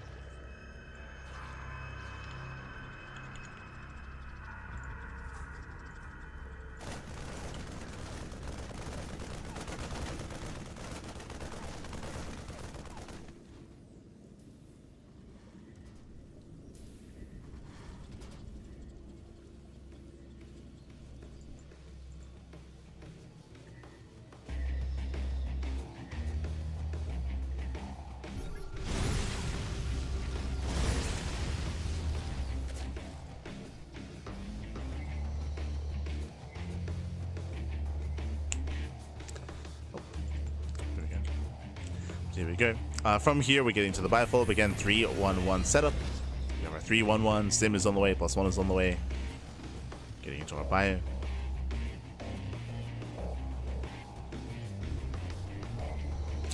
And so far, no major signs of aggression yet. We'll see if Kira does throw down extra Raxes. He may turn this into an A-Rax, but I don't think he has the best setup for it. Not yet. Did deal a lot of damage, which means his eventual timing will hit quite hard. Let's see what he goes for. This is 5-Axe setup is getting ready. Kira just keeping the creep at bay. Let's keep it back. Getting ready for his push. As the creep is barely connecting the bases. No presence on the map. We can see that Solar... Is he going Ling Bane into Hive Tech, into Ultras? No shot. This is very greedy if that's the case. Yeah, Infestation Bit's on the way.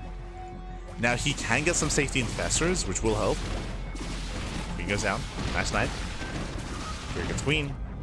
Aliens do rotate.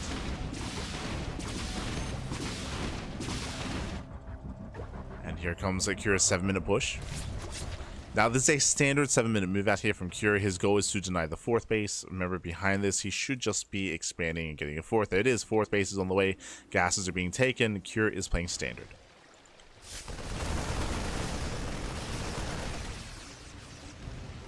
Standard play deck here.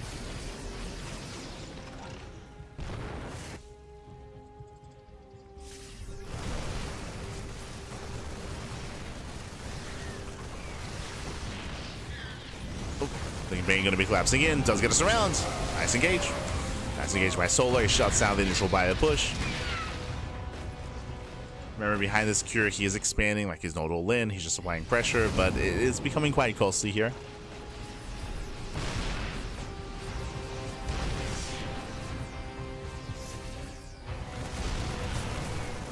It's getting costly. As Solar, he will clean this up once again. Again, pushing into, I should say, attacking from speed zones here. It's brutal. Speed zones are working against Cure. It makes it easier to get on top of the tank. The tanks have been going down. Hive is almost done. Here come the Vipers, and here comes the Ultra Cavern. Solo so far looking very comfortable. Ooh. Cure does take some banelings to the face. Hive is done. We'll see how we make use of it. Secure is going for a split push. There's that Ultra Cavern that we did mention. Again, it's Ling Bane into Ultras. No safety infestors.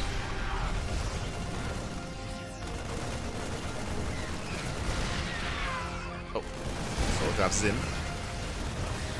Yes, on top of the tank. Yeah, once again the tank goes down.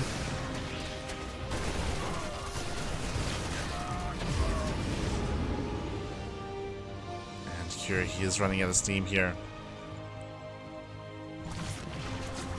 Drops are denied.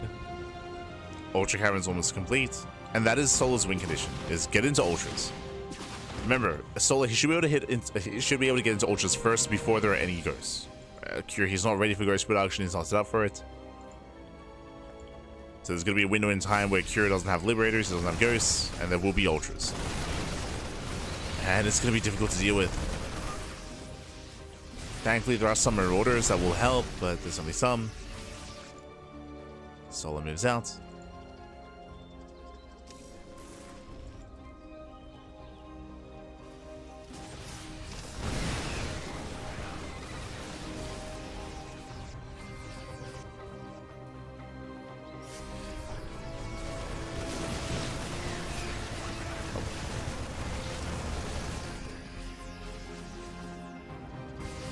Secure, he is committed, he is maxed. How many Ultras? I believe 2. Yeah, 2 Ultras. Vipers are out as well. Again, there's no creep here. There are no active tumors. Cure's pushing in. And Solar can't quite chase off a creep. The base will fall at the same time. A Link counterattack runs into reinforcements. Curie defends well. Here he defends, he attacks. And the ultras aren't ready. Sure, he has 2 ultras, but only 2. He's still waiting for kindness plating, still waiting for a massive amount of ultras to build up. 3rd ultra's on the way.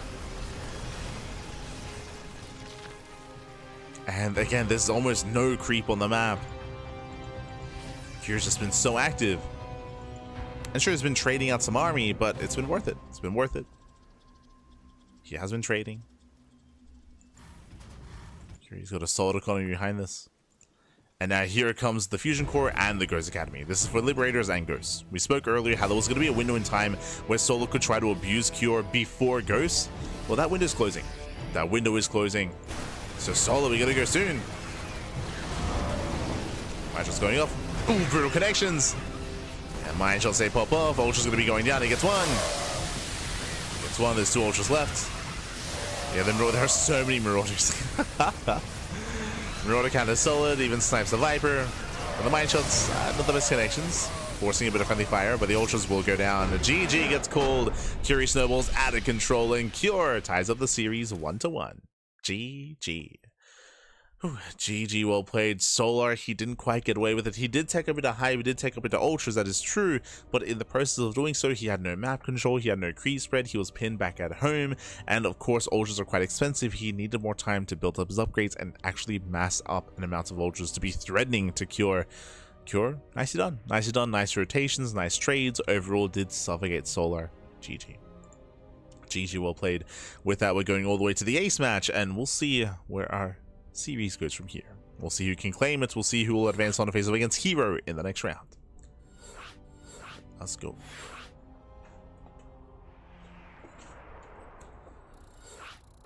Here we go.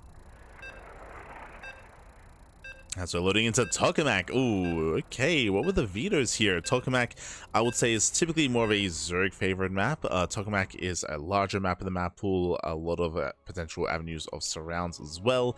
And we'll see if Akira can actually get some damage done. We'll see if he can be active on the map. We'll see. Against Solar.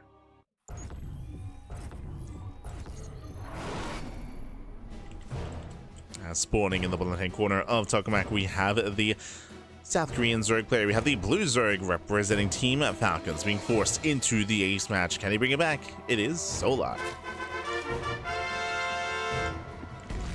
And spawning in the top right-hand corner, we have the Red Terran player representing Team Liquid from South Korea. It is a Cure. Tying up that series.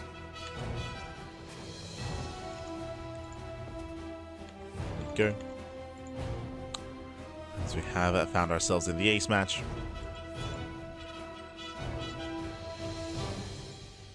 Let's see where Cure takes it from here.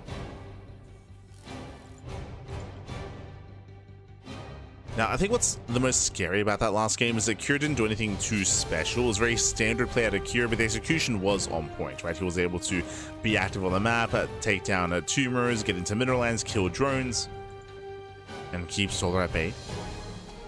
Now, I will say that it's going to be more difficult to pull that off here just because the map is larger.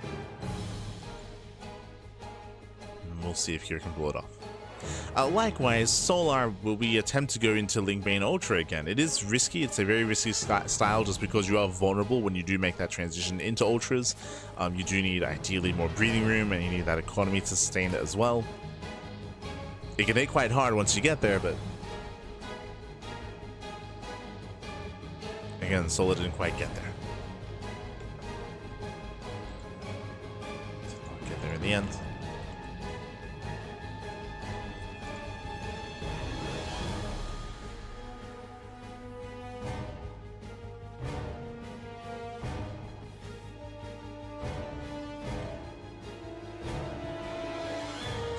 We are setting up.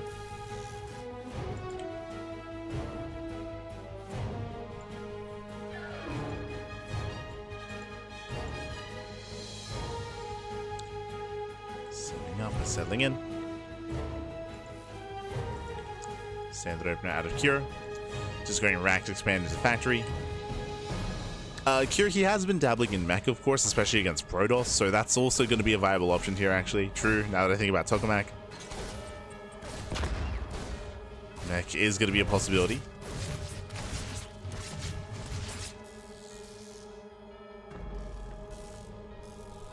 Kira going for the third CC.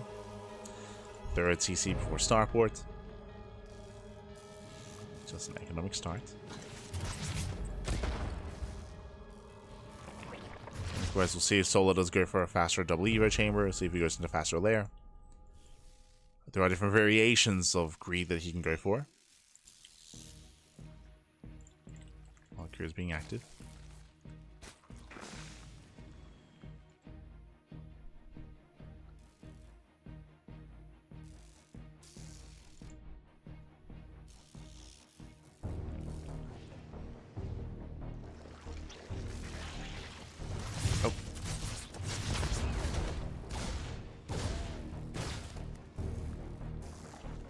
Zoned away. Behind this is going for our add-on sub into 3cc Banshee. Nothing crazy. Airlord Scout is denied. Denies the scouts. Hellions is soon to be active. And we'll see if Kira can get anywhere near as much damage as he did last time. Remember, last game he traded out 4 Hellions and 1 Reaper for 9 drones. For 9 workers. It was a strong start for Kira. So the same force to work with once again. This time keeping 2 Hellions back home.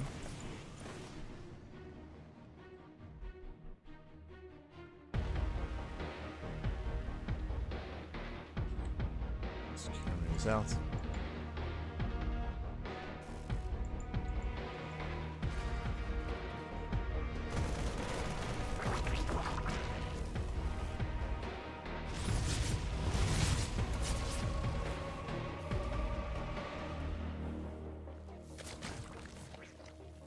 And we have Solo going lair first. Oh, not just lair first. He goes for a 440 lair timing into an early Roach Warren. So we do see safer play at a Solo this time. It's going for a Roach Opener. Meanwhile, there it is, Mech. I mean, it's a good thing we brought it up. And again, the moment that we said, like, oh, Kira's been playing more Mech against Protoss, then it's like, oh, wait, it's Tokamak. Brought it up for a reason, and Mech is on the way. Again, no surprises here. As you mentioned, Kira, he has been playing Mech against Zerg as well. And there are certain maps like Maganatha, like Tokamak, that do kind of favor Mech more so than other maps. So Mech is on the horizon. Now, thankfully, Solar, he did go for the safety of Roach Warren, so he will have units to defend, he will have an army to work with against the Mech style.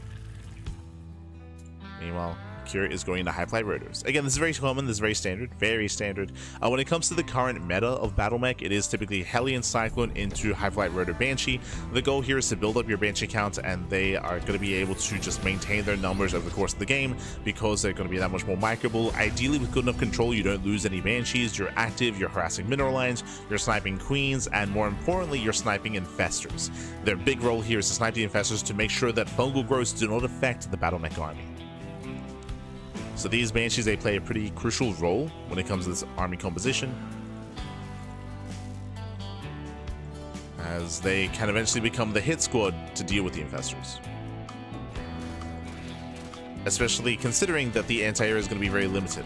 When you go for this kind of style for Solar, going Ling Bane Roach Ravager is very common, which means your anti-air is limited, which means Banshees have free reign. Typically do have free reign. 1-1 upgrades on the way. Solar, he confirms. He sees a reactor at the factory. It's still on the way. So Solar's aware. He's getting a safety infestor. Getting 2. And we'll see if Solar can keep up.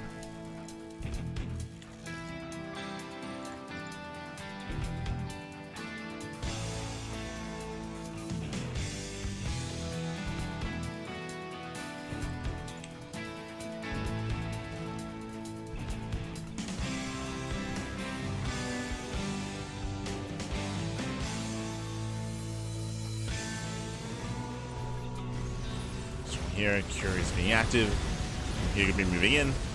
Just poking and prodding. He does not have to commit. Remember, Kira, he's not all in. He's got a 4th. 4th CC is on the way. Kira just applying pressure. Banshees into the main base, getting 4 drone kills already. Again, that's going to be a 4 Banshee hit squad. Gets a gas geyser. Gases go down. Oh, has to be careful. Doesn't want to get caught out by the Infestors. Going for another gas. Banshees, they escape. They pull away.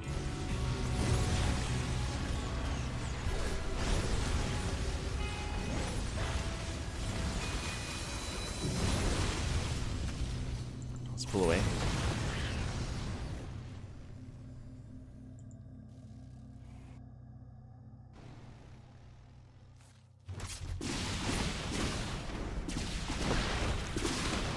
Banshees do move in. Oh, they do get caught out by one of the fungals, and one Banshee goes down. Gets one. So nice snipe out of Solar. Banshees, they back off, they can be repaired, and Solar, he's going for the Spire. This is very necessary. It's very necessary here. As we mentioned before, currently the anti-air really is just Queens and Infestors. That's it when it comes to anti-air. And that's going to be non-existent when you're aggressive across the map, when you're pushing. So Corruptors are very necessary to deal with the Banshees. Hellions, they go for the dive! Ooh, drones lining up. Can he get there? No, he cannot. Whew, quick reaction, quick rotation by the Solo. Solo, he shuts down the Hellions. That was a big loss for Cure. Hellions, it's not about the damage that they can deal with the main army. It's about buffering for the Cyclones. That was a big loss for Cure. Here he scans, he picks in. Running through creep. We'll take down both active tumors. Pulls away. Solo quick to replace.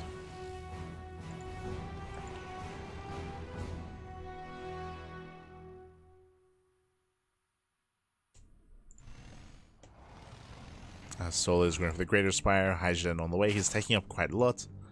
Meanwhile, we do see Cure going for the Fusion Core and going for Mass Starport.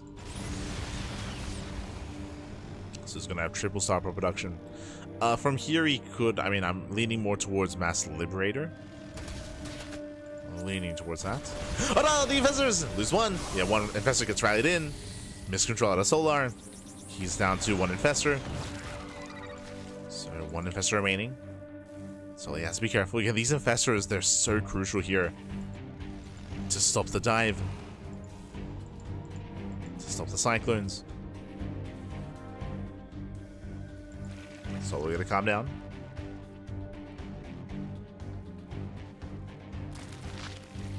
Here come the Broodlords. Broodlords on the way. Banshees, they do hit the main. And can he take down the Greater Spire? He cannot. Spire gets low, but Banshee's not going to be thrown away.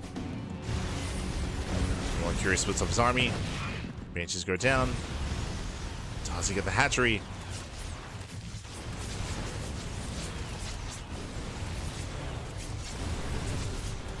Gets the base. Not bad. Cure, he confirms the Broodlords. Does confirm, pulls away. Thor production has begun. Doors are coming. Wait. He never got Macfield? Oh. Uh-oh. That's just free damage being lost there. That was on the yeah, meanwhile, Massive Fungal goes off. Again, he's been playing this entire time without Macfield accelerators. Don't like this, Pappy. Don't like this. So big oversight by Cure. That would have been so much extra kills over the course of the past couple of minutes. The snipe. Greater Spire is going to go down. Assuming we target is down. Gets a Greater Spire, but Curie plummets in supply. He lost all of his Cyclones. He lost the Hellions. And Solo is going in for the kill.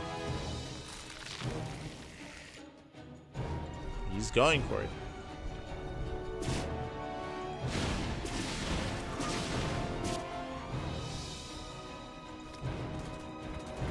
Broodlords are pushing forward. There are 5 Thors to defend.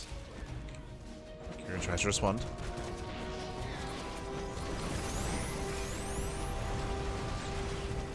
He does shred the armor.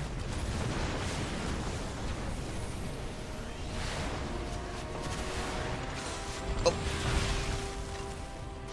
So far, nice armor shred.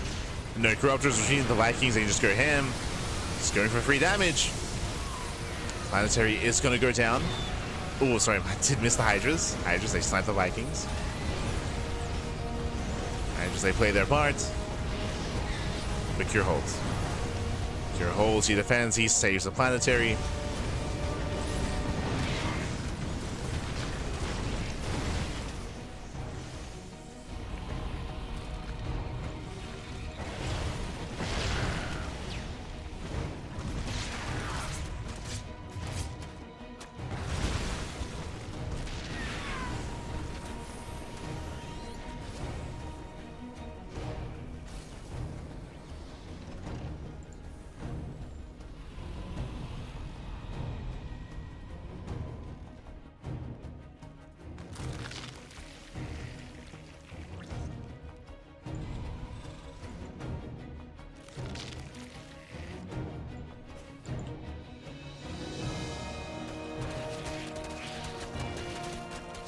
So the game is slowing down.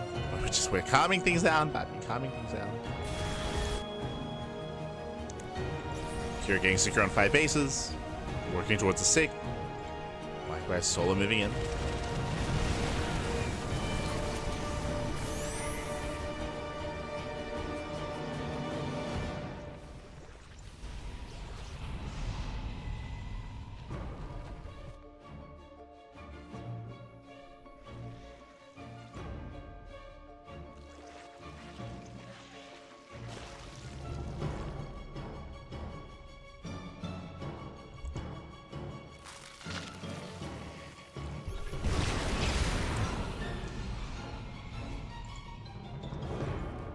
Solo's not quite able to gain much ground. Rotating over. Oh. Who is it? Who is it? We're okay. No, Pommy! Now is not. I mean, thankfully, we're not in the middle of a fight, but Pommy's one of the other casters, and unfortunately, Pommy has been having some issues as of late. If you remember, he lagged out twice during Maestros of the game. Pommy. So how about Cyclone does get across the map. No major damage, but does alleviate some of that pressure. The Broodlords are exposed. Yeah, Broodlords are on their own. And we're coming in. We're going for the dive. 1, 2 Broodlords going down. We have the counter neural. Does teleport on top of the army, going for the Biles. Oh, Biles, they were too soon. Yeah, too premature. In the end, all 3 BCs do survive. Wasn't quite lined up there for Solar.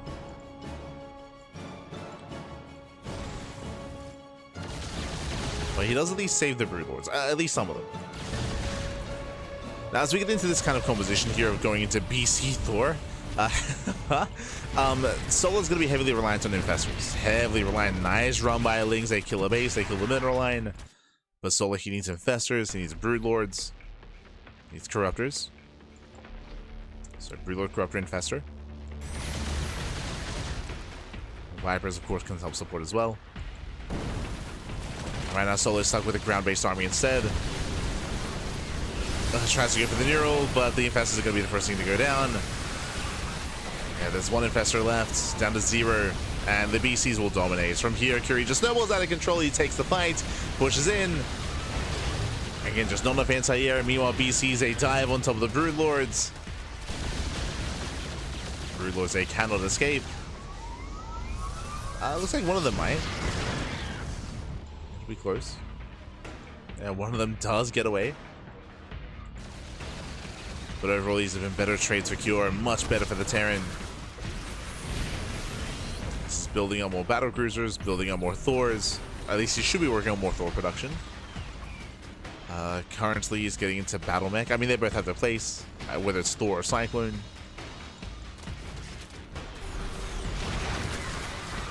Those would be more superior against Broodlords, but as you can see, there's only one, right? Only one Broodlord. So battle mech is the correct choice. And I'll be honest, I don't know if Cure can be stopped. How many Infestors? 3. 3 Infestors. There's a lot of work to do. They got a lot to pull off on their own. They've been collapsing in. Goes to the Pungles, locks down the army that's already going to be locked down anyway, and with that, yeah, the BCs, they're snowball out of control. Cure, he will take another fight. Corruptors get the hell out of here. To pull away. And again, Solo just cannot deal with these mech armies. He just doesn't have the setup for it. As we mentioned, you have to be so heavily reliant on spellcasters, on Broodlords as well.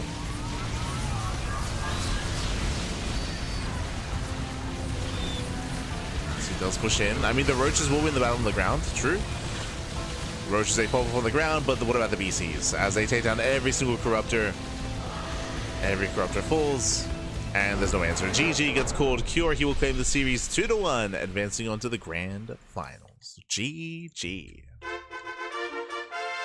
Whew, GG, well played. Unfortunately, Solar, he was just a little bit frazzled when it came to trying to deal with that BC Thor composition. As we were trying to emphasize, he was lacking that anti-air and lacking the supportive units as well.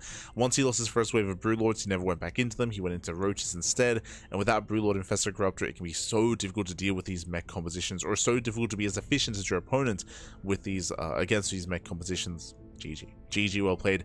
Instead, was trying to brute force it with a ground-based army with Roaches and Ravagers, a very inefficient army supply. Did have some nice moments, but could not quite keep up. GG. GG, well played. With that, congratulations. Cure, he will claim the series. Solar is out of the tournament, but it will not be a PvP finals. It'll be a TvP finals, herO versus Cure. Let's go. herO and Cure, they're going to be facing off. They're going to be up next.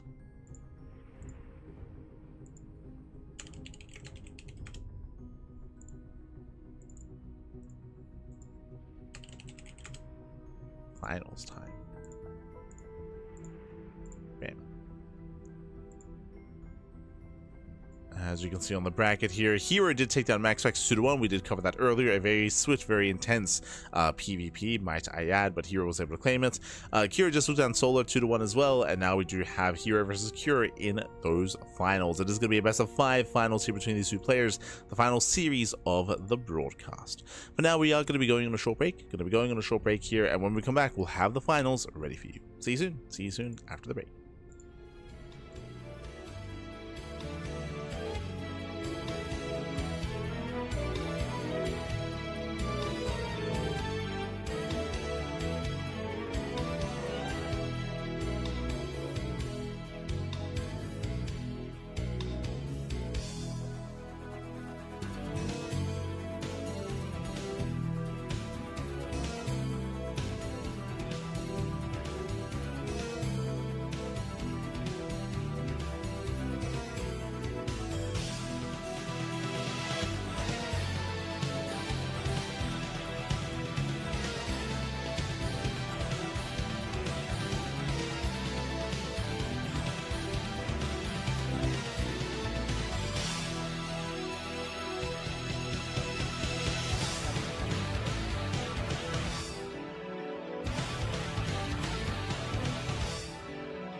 Welcome back, everyone. Welcome back to the grand finals, those grand finales here of the WardiTV Monday number 51. We are here, we are back, we have returned with that best of 5 TvP. And spawning in the top left-hand corner of Maganatha, we have the South Korean Protoss player, we have the Red Protoss. It is herO.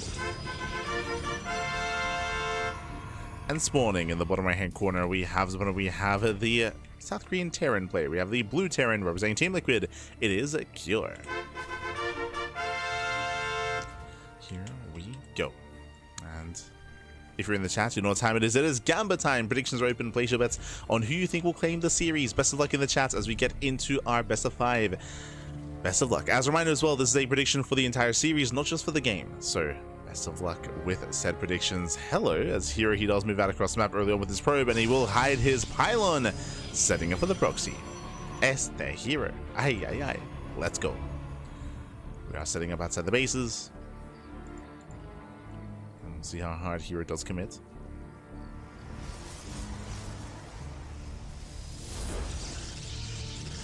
As from here, opening up 2 gates. So 1 gateway back at home, 1 gateway across the map. The goal here is to apply pressure, is to punish the CC, and is to deny the natural expansion here, deny mining.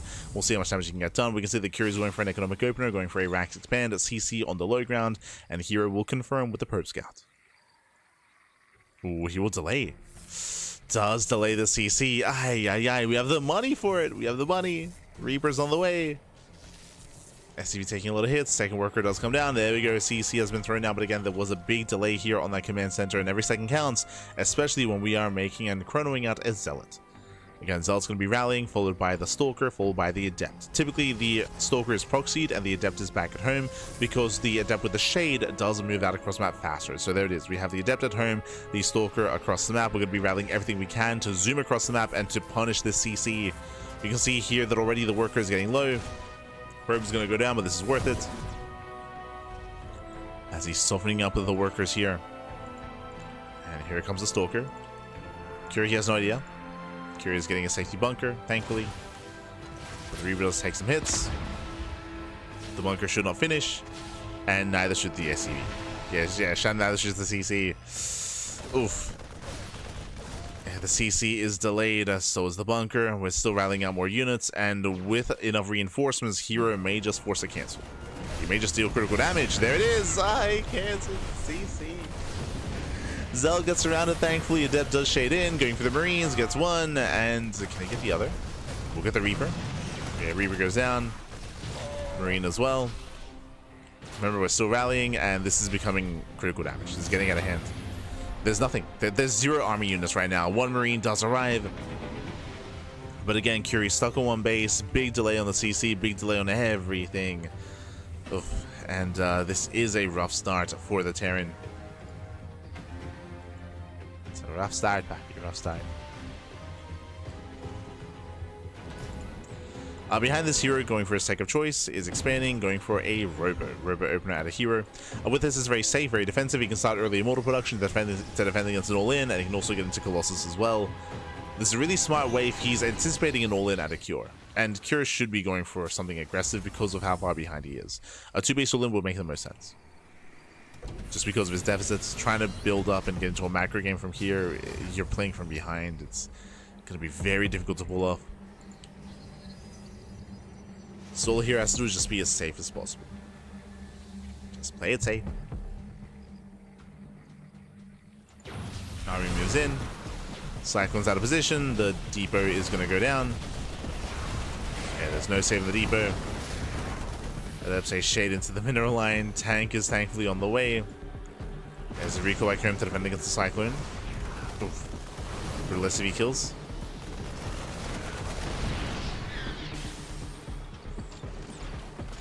Breaks in.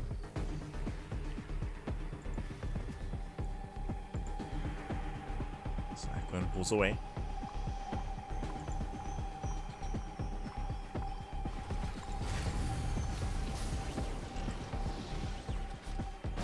Oh no! As the Cyclone gets surrounded. Oof, brutal pickoff. No. I mean, it's already a rough start here for Cure. Not like this.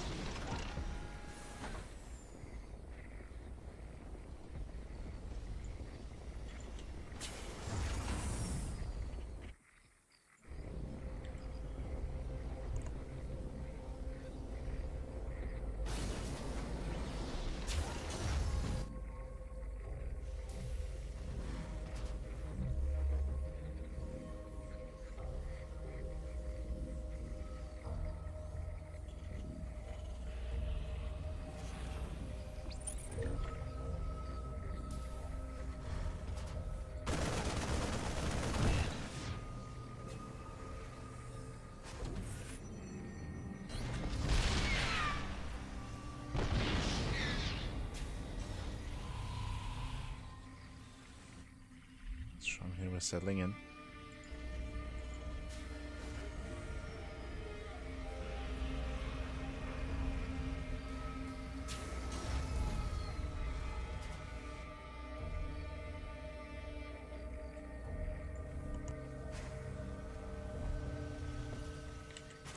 We have Stim on the way. From here, we're keeping an eye open for 2 more Raxes. If we throw down 2 more Raxes, if we get up to a 5 Rax setup on 2 bases, then that would be indicative of an all-in. A little bit surprised he's actually going for a reactored starport play here. So, I mean, before we get ahead of ourselves here, he's already moving in. No upgrades here. He does commit into the shade. He's going for the Marines. Nice drop here on top of the tanks. He gets 1, and he gets both. He gets both tanks. GG gets called. herO, he breaks Cure, and herO takes game number 1. GG. This was a good example of a herO follow-up where herO took a massive lead at the start of the game, and all that herO had to do was just defend. Just defend and just get further ahead. But no, herO, he built up to 2 bases, he went for a very strong timing with Immortals and with a War Prism, and he decided to try to kill Cure instead, which was really risky, to be honest. Like, if he had some miscontrol, if Cure killed the Prism, if he shut down the Immortals, then there was a chance that maybe Cure recovers. But herO, the killer instinct, goes for the kill. GG. GG well played. Again, Cure, he was miles behind just because of the opener, just because of all the economic damage, and he could not quite recover from there. I was assuming that he was going to build up into a 2-base all-in. Oh.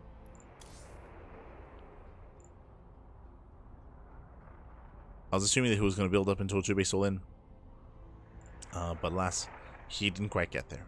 And now we're getting to game number 2. Game 2 is going to be on Torches. Oh my god, what were the vetoes?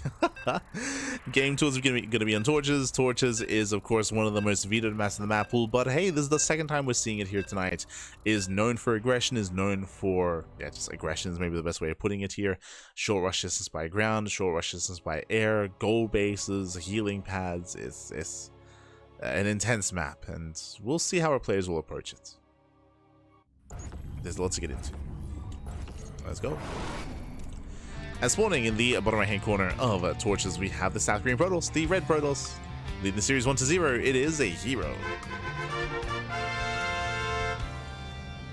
And spawning in the top right hand corner, we have his opponents. We have the blue Terran player, we have the blue Terran, we have the South Green Terran representing Team Liquid. It is Cure.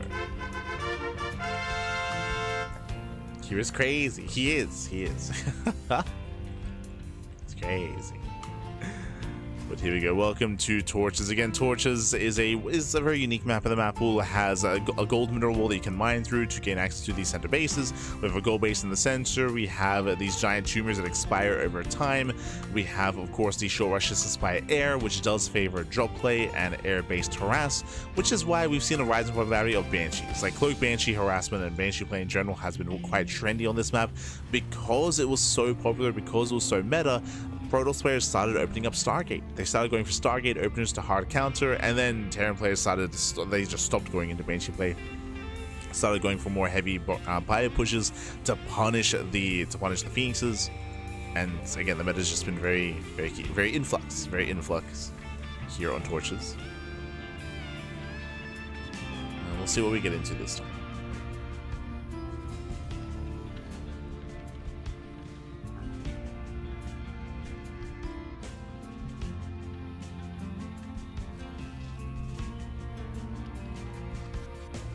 As the probe moves in, probe will delay.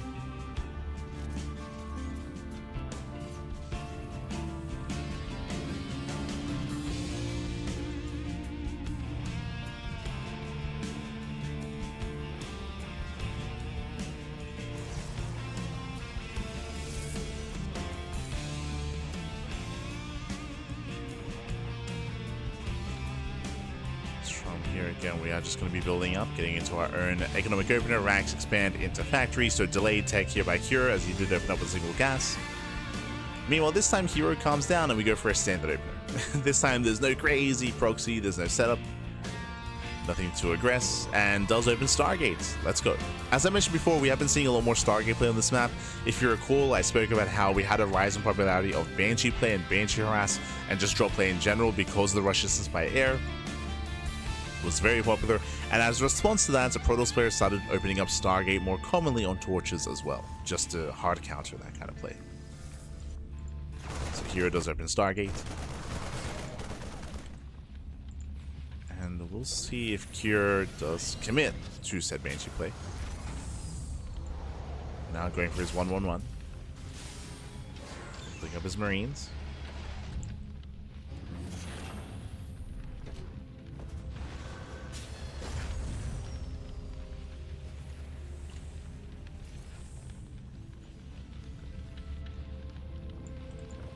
His bio.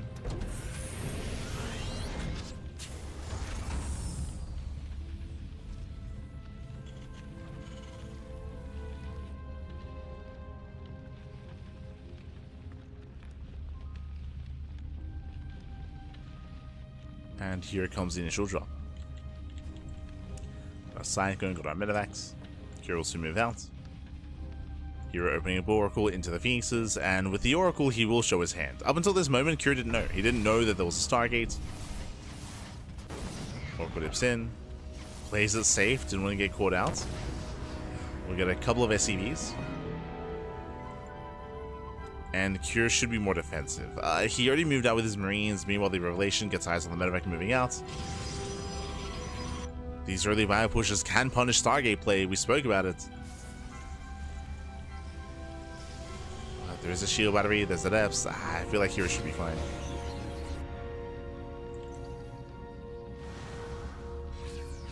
Should be fine. Curie reinforcing with a Liberator. Okay. There's Liberator. Curie pulls away. Throws down 2 more Raxes.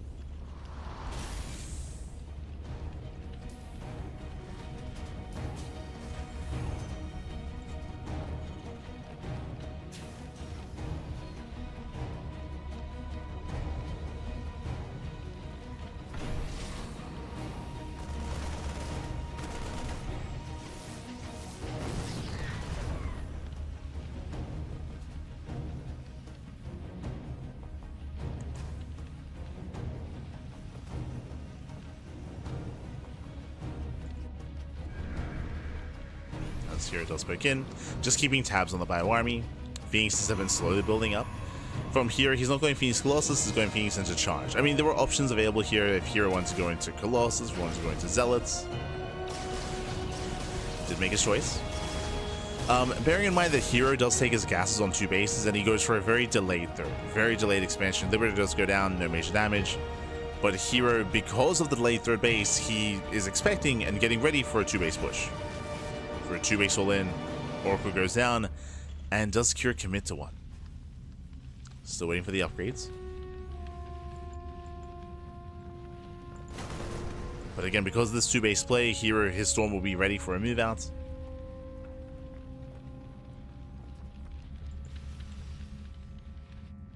And Cure will have to play out into the mid game instead. I feel like it would be wise to expand instead of moving out. But we'll see.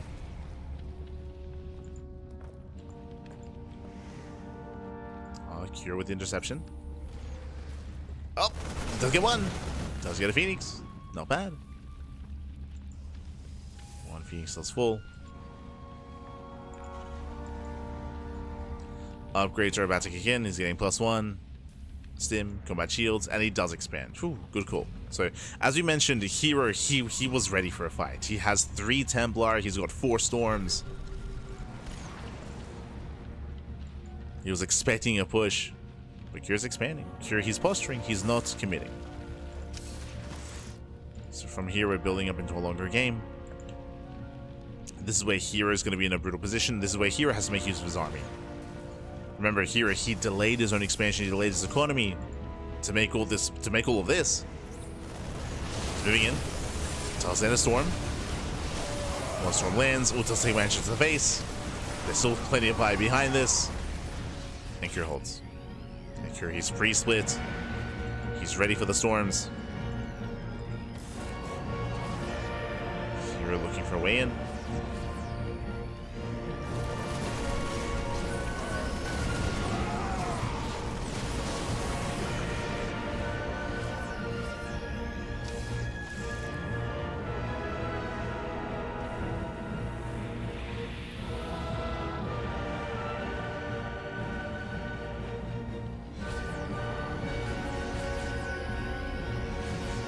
And from here, Kira's in a really good position.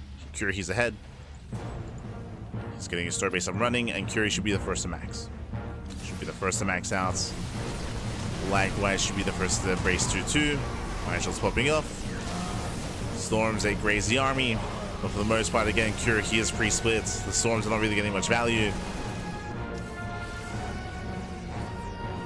Kira is in danger. Oh, that's a decent Storm. Some better Storms towards the end. But Kira's he's in no danger. He's in no danger of dying.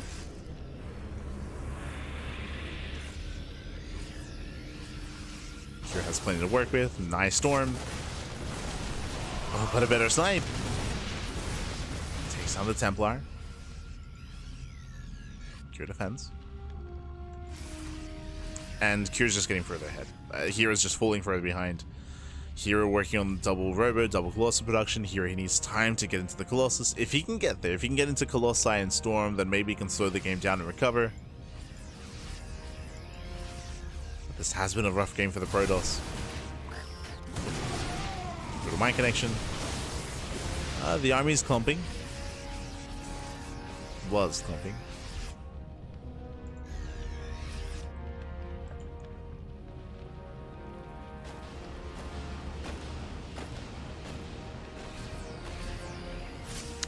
He unloads. Oh no! Little prism goes down. It's a full prism. Full prism falls. There was Zealous inside. Here it gets into the mineral line.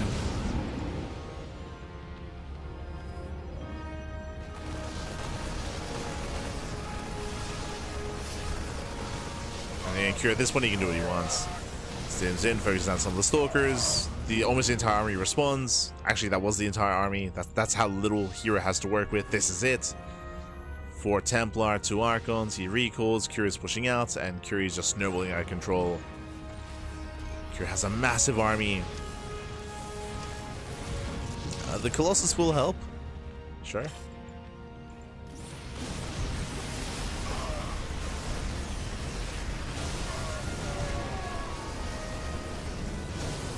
So from here it does run away. He's running out of storms, he's got 2 left.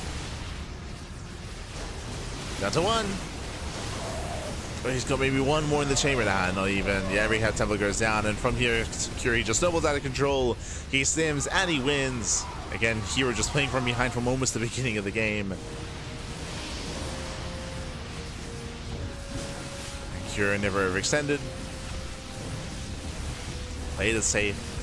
Once he recognized it was a Stargate opener, Cure, he just chilled back at home. Once he recognized that his opponent went for a delayed expansion, and GG gets called. Cure ties up the series 1-1. GG. Whew, hi. Again, basically, Hero put himself behind. Hero, he did decide to stay on 2 bases, to embrace the gases, to go into Storm, to go into his High Templar, to go into Charge, and he did everything on 2 bases. And the problem is, Cure didn't attack. The problem is Cure did not attack, so everything that Hero was building up towards, it led into nothing. He wanted Cure to all in. He wanted Cure to be in his face. He wanted Cure to try to punish him going for the Stargate. Never happened. Never happened, and in the end, Hero, he fell behind. He put himself behind, I should say, and Cure just snowballed out of control from there with a greater economy, with a greater production, with a greater setup. So a solid game there at a Cure. And again, really solid decision making as well, to recognize how committed Hero was, and to of course go for the response of just calming down and expanding. And now we get into game number 3. Jumping to game 3 here. And we'll see how players do adjust. Game 3 is going to be on ley lines, one of the more standard maps in the map pool. Let's go.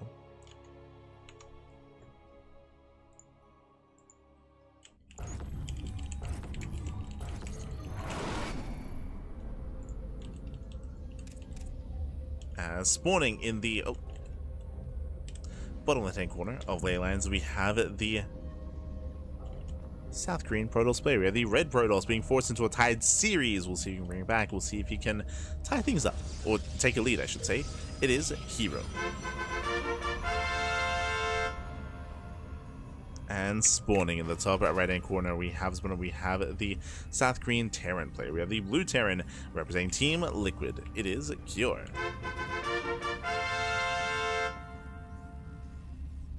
Here we go.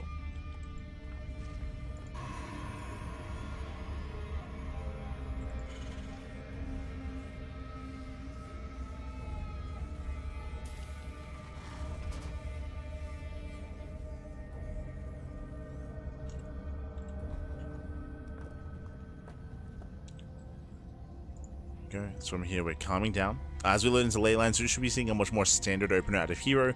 When I say standard, I mean 3-gate blink. 3-gate blink Stalker into a third is what we're expecting. Likewise, Cure can be more aggressive here. Can choose to be more active, more aggressive, more dedicated. Likewise, we've yet to see mech. I mean, the games have been really short, to be honest. Like, the games have just been really, really short, so we haven't had the opportunity.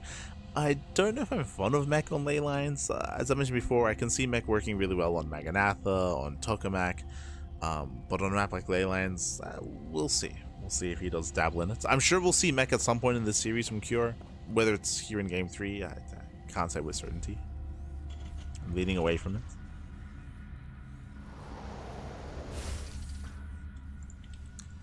As Cure does go for the faster economy, so racks expand into delayed factory.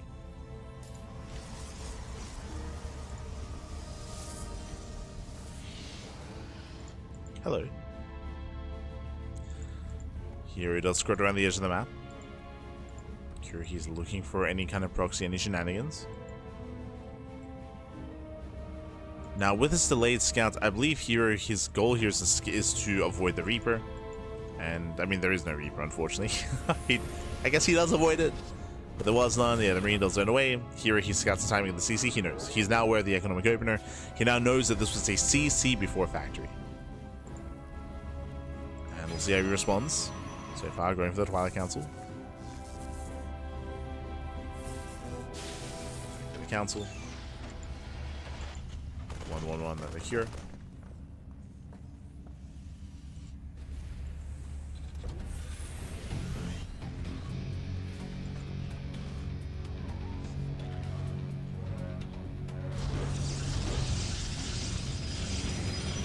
And so far, we're just building up to 3-gate blink. Nothing crazy yet. And we'll see if he's tempted to throw down another gateway. Otherwise, he could just cut corners. Oh, going to charge? Interesting. Remember, he did scout the economic opener. Hallucination also gets eyes on the follow-up, gets eyes on the 1-1-1. Cyclones for the tech lab.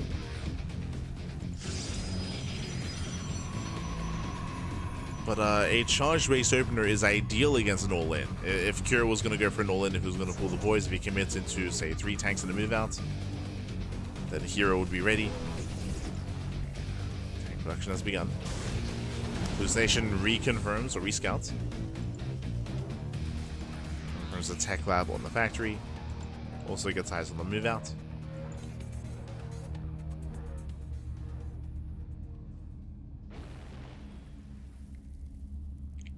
Is aware.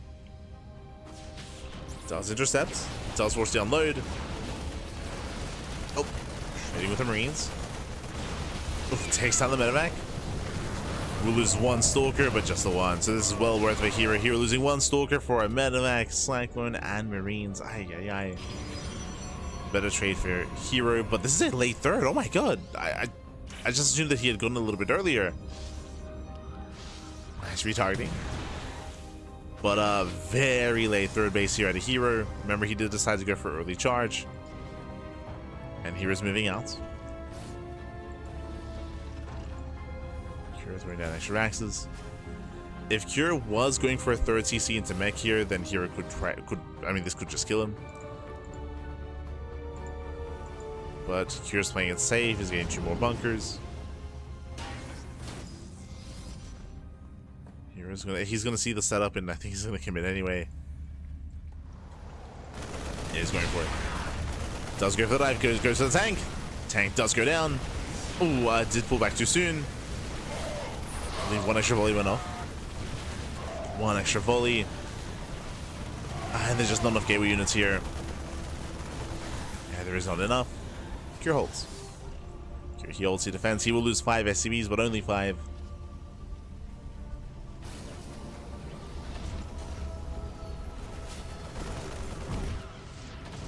Catching out the observer, and Cure is in a better position. Straight up. He's in a better position here. He has a better economy. Set up.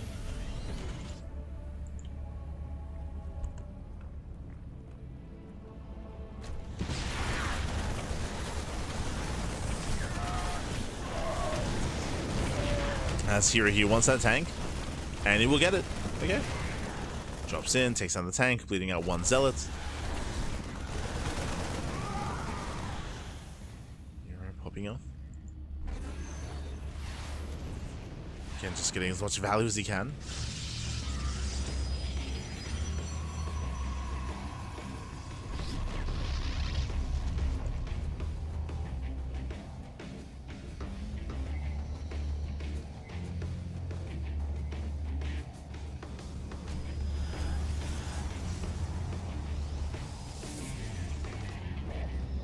Sorry, don't forget to stretch. As the game is slowing down. From here, the game is slowing down. Here, he's securing his 3rd base, now taking up into Colossus. Not Storm. Going straight Colossus instead. And here, he's ready for the counterattack. If he sees a committed move out, then here he can move in. Here. Does he spot the... Yeah, he does spot it. Does spot the observer. Sells maybe a little bit too soon. So Curie is now aware. So we're the War Prism.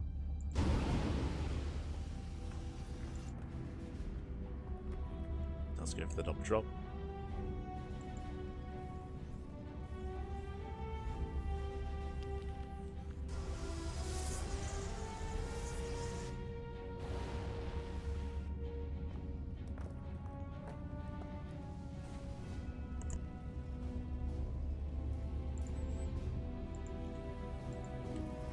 He's moving with his double drop. Does move in. From here, nice damage. Here is out of position. Oh, and here he's going to get supply blocked. Leading out 6 probes. Here will take an economic lead. Oh, here he does get 1 full medevac. Nice snipe towards the end. But we spoke about it earlier. Here he delayed his own 3rd base here. So Cure economically, he's keeping up, if not just exceeding Hero in terms of the economy. Hero's going for his push. Alright, what does he have? He's got 1 Colossus.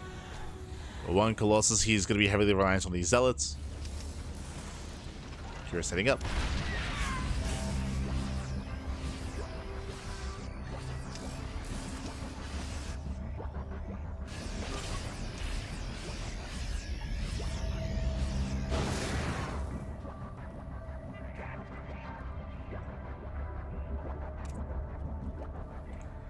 As here he sees the setup, he backs off. He wants none of it. Here he pulls away.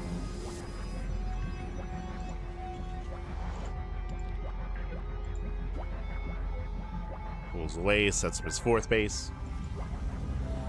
Now coming into a longer game state, I do still give the edge to Cure. I feel like he's had a stronger start so far.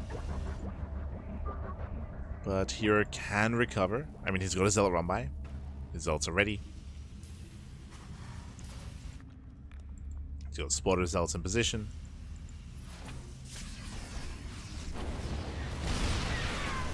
Once again, the goal here is for Hero to wait for a move out. So wait for a move out or wait for a distraction. Then he can move in. Until then, getting a 2nd robo, so we should be working towards Disruptor soon.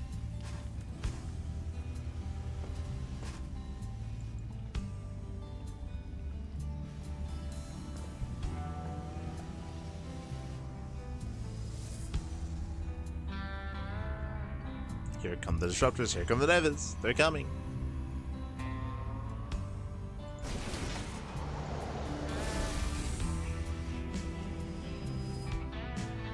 And thankfully here he does have some map control, that's why he's able to freely expand, that's why hero's stuck at home. But the eventual move out is going to be brutal. Hero's maxing out, but that doesn't matter. Kira's about to keep up, we'll catch up.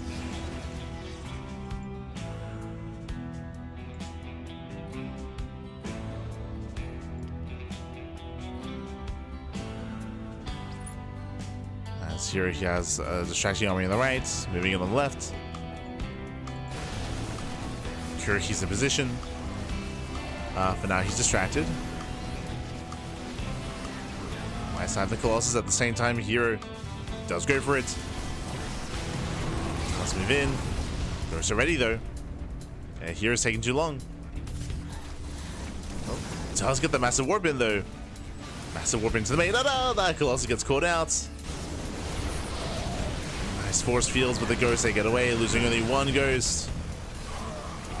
Yeah, one ghost goes down. Oh, so I'll say Duke collapsing from behind. Okay. Hero, he gimmicks in. Can he pull this off? Nova, ooh, takes down so many SCVs clump up. 25 SCV kills in total. But Kira defends. Kira, he defends, he holds on, but has he lost too many workers? 27 probe kills or 27 SCV kills in total. The economy has been crippled. Here behind this, he has 75 probes.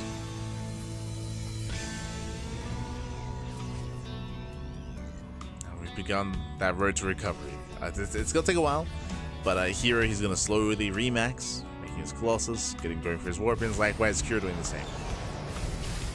Slowly max out his Ghost, his Bio.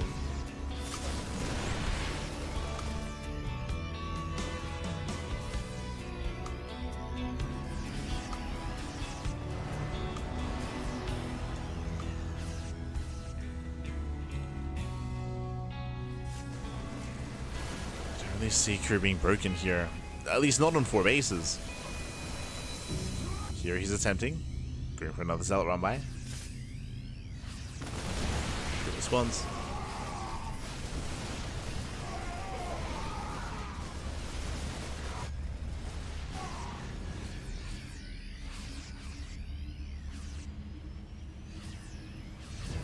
And here he does hold, he does defend. With a 4 base economy, Kira can max.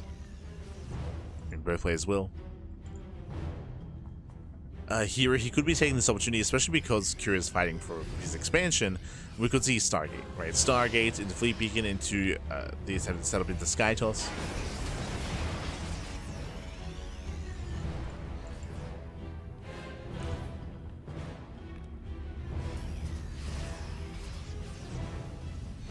So tech-wise here, he could go one step further. He could go one step further. If he was classic, he would be. Like classic 100%, he would just be throwing down 3 Stargates and getting +1 air attack.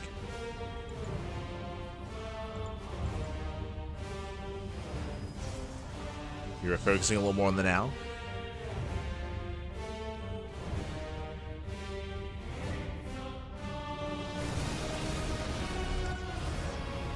Sure, he's not fully aware of what's coming his way. 4 Colossus hit squad, let's go. Zealot run by distract, no major damage. Oh, I spoke too soon. SCVs are falling, and now he's going for the kill, going for the throat. Let's see what here can get done.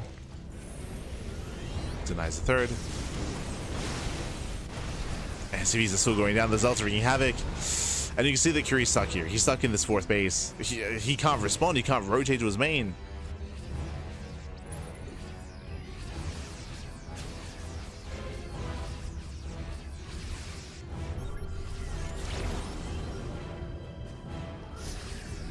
Getting into 3-3. Nice splits.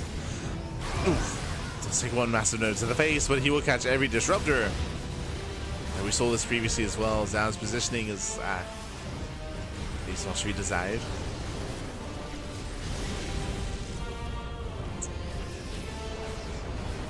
Here, holding on. Holding. And here he has to just rebuild that disruptor count. Building in more disruptors. Likewise, Curie's also refining his army. It will just come down to the main fight. Come down to the control. Does Curie land the EMPs? Does Hero land the Novas? How many Vikings will there be? True. There's 8. Okay. Down to 7. Down to 6. Need those Vikings.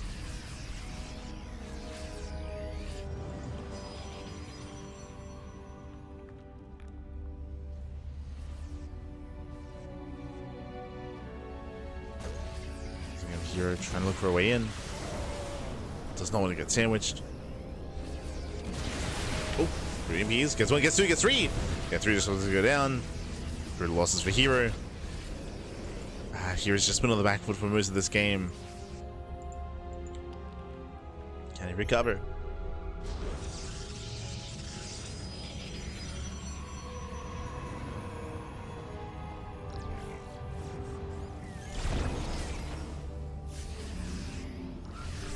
He's hunting. But does crazy army. Comes in from behind. Nice EMP.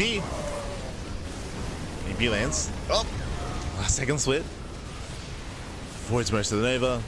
Down goes the second Colossus. Down to 2. 2 Colossus remaining. And Curie just snowballs out of control. Again, he just takes the fight. He bullies back the army. Chases down the final Colossus. And Curie should break the expansion. And just keep going from here. Takes down the robo. Takes down the forward base. Now going for the third.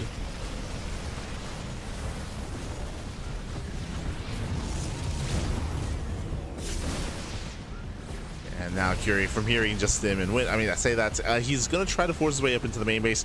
He is prone to getting surrounded, though. Okay. Here comes herO. Does lose a full mineral line. EMP does connect. And here he'll force a big up. Oof. Let's force it. Medics, they barely get away. He pulls out. Still trying to make use of this army. From across the map is reinforcing. He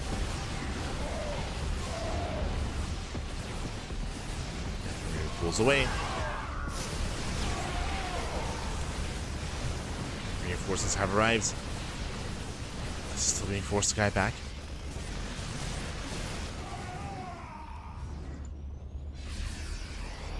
Here the game continues. I mean, again, Cure, he almost just ended the game. He almost went for the kill, but here he barely held on, barely survived. Now hero's back in this.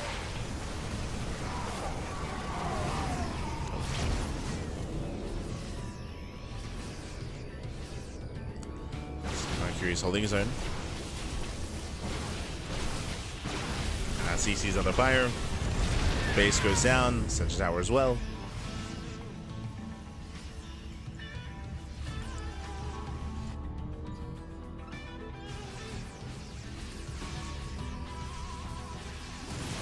So, once again, just here, just looking for a way in. Speaking of, does go for a massive Zealot run by.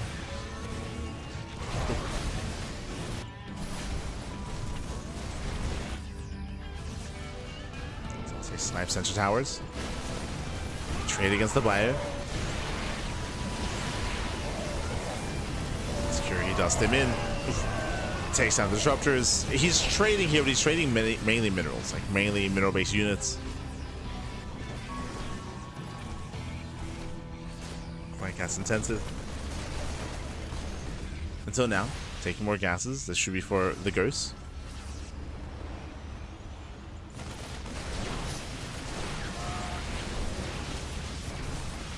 Here once again pushing him into the bases. Really risky play here at the herO.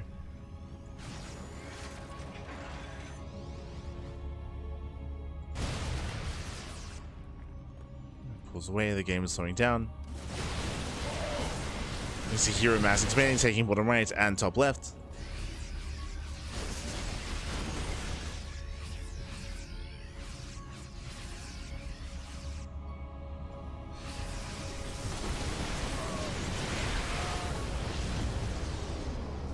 Curie's gotta be careful, has to respect the high ground, respect the Colossus. Curie's had the better start, but it won't just may come down to this. Colossus, they collapse in, not enough Vikings. Not enough Vikings, and here he will take the fight. Just on the army, GG gets called. One wrong move, one bad fight, and here he will claim it. He will take game number 3. GG. GG, well played. Again, Cure, he was doing quite well for himself. He was trading well. He almost ended the game by pushing into the natural. He was out trading his opponents. But there we did see him commit into a fight out in the open, pushing into so many Colossus, while Cure had a low Viking count. He had a very low Viking count, so he had no good setup against the Colossus. GG. GG, well played. But a very frantic game. Very frantic, very low kind of supply game as well. There were just a lot of engagements in the center of the map. Or in the early game, or the mid game, a lot of engagements, and with that, GG. GG, well played. herO, he was able to make a game out of that. Again, not the cleanest game at all, not at all, but does claim it, and now we're getting to game number 4, potentially the final game of the series. We're loading into Tokamak. Here we go.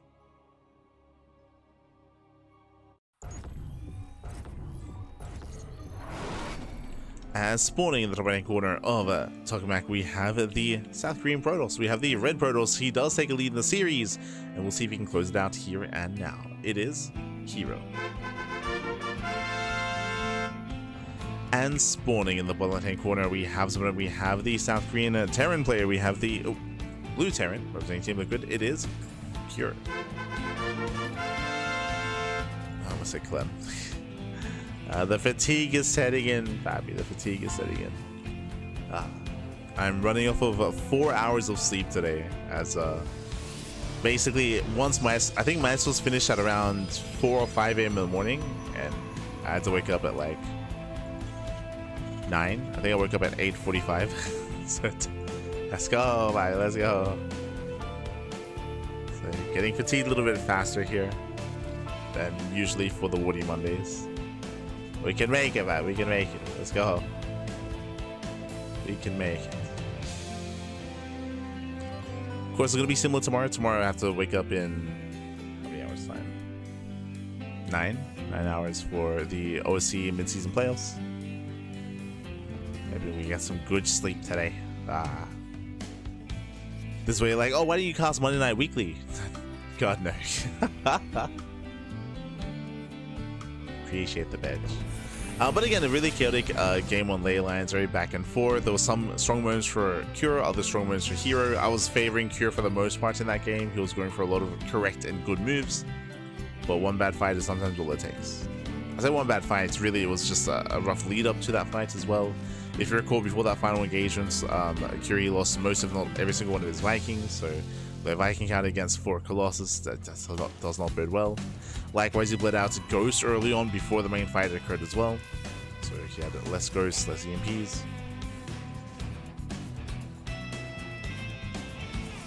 Let's go. CranKy degen, exactly. Oh, the degen.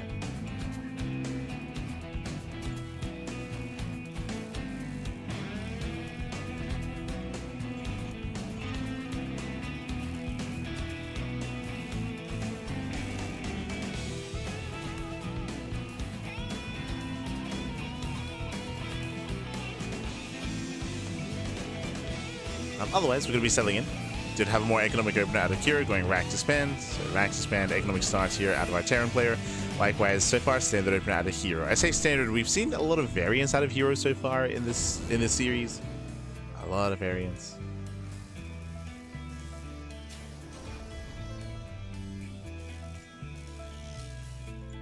So we'll see what he goes for this time.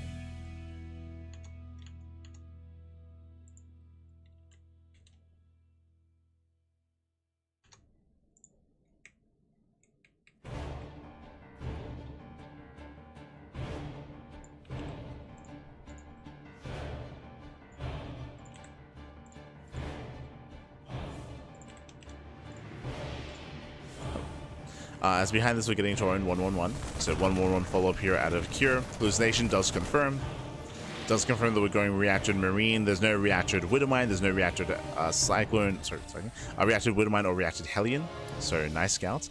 With this does confirm that we're going for earlier tank production and earlier Banshee play as well. So this is actually very aggressive out of Cure. Very, very aggressive. Very tech heavy. And we have the non-stop hallucinations.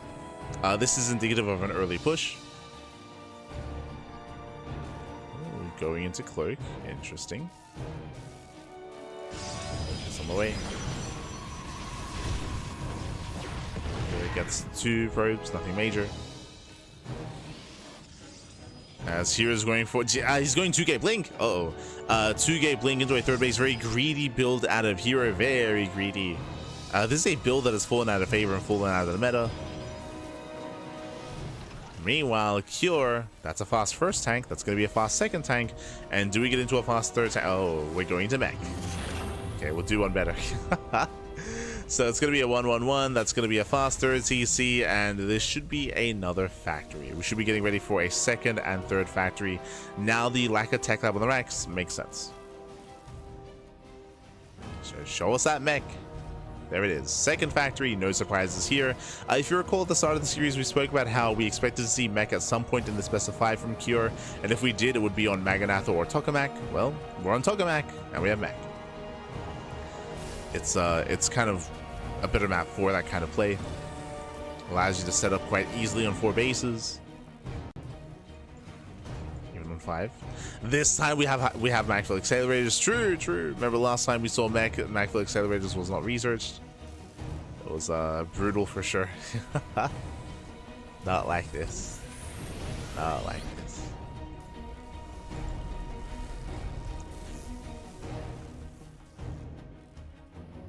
That was during the semis, of course, against Solar.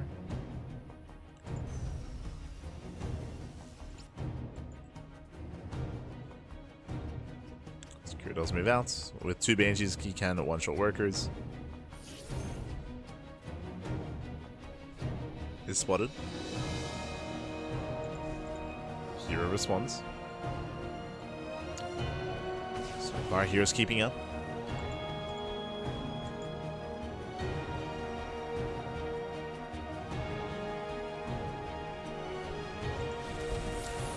Cure behind them. It's going to take a little bit longer here to actually embrace all of this production and embrace all of the mech. Cure, he'll get there. We'll get there.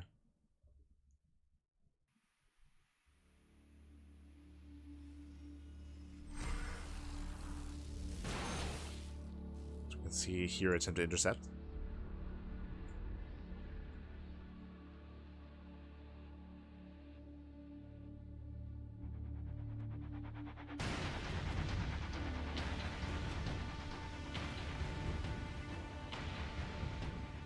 Attempt. Can Hero try to strike before Cure can really build up his mech? He's going for it. Does go for the massive warp in, and can he get on top of the tanks? There are 3 Hellbats. Sorry, 4. There are 4 Hellbats, 3 Cyclones. Hero, can he break the siege line? Here and now, he's going for it, and he gets enough. He has a massive wave of Zealots, blinks in, he gets 1 tank, he gets 1, there's 1 more tank left, he gets both. Both tanks go down, Zealots overwhelm. I say that the Hellbats do a great job tanking. Zealots do, sorry, Hellbats, I should say, do a great job tanking. Another Warpin comes in. Detection is available, and Banshees are going down. Banshees are falling. Zealots are tanking against the Cyclones. CC does fall, getting 17 SCV kills, and this is critical damage. Again, Cure, he was working towards mech. He didn't quite get there, though. He did need a little bit more time. Trying to save the CC. Trying to do 1 more volley. Can he get it? Can he blink in? Ah. Doesn't go for it. Just needs 1 more warp in. Going for the dive. Does focus on the Cyclones. He gets 1, 2, 3. Every Cyclone does fall. And Hero, he will run away with this.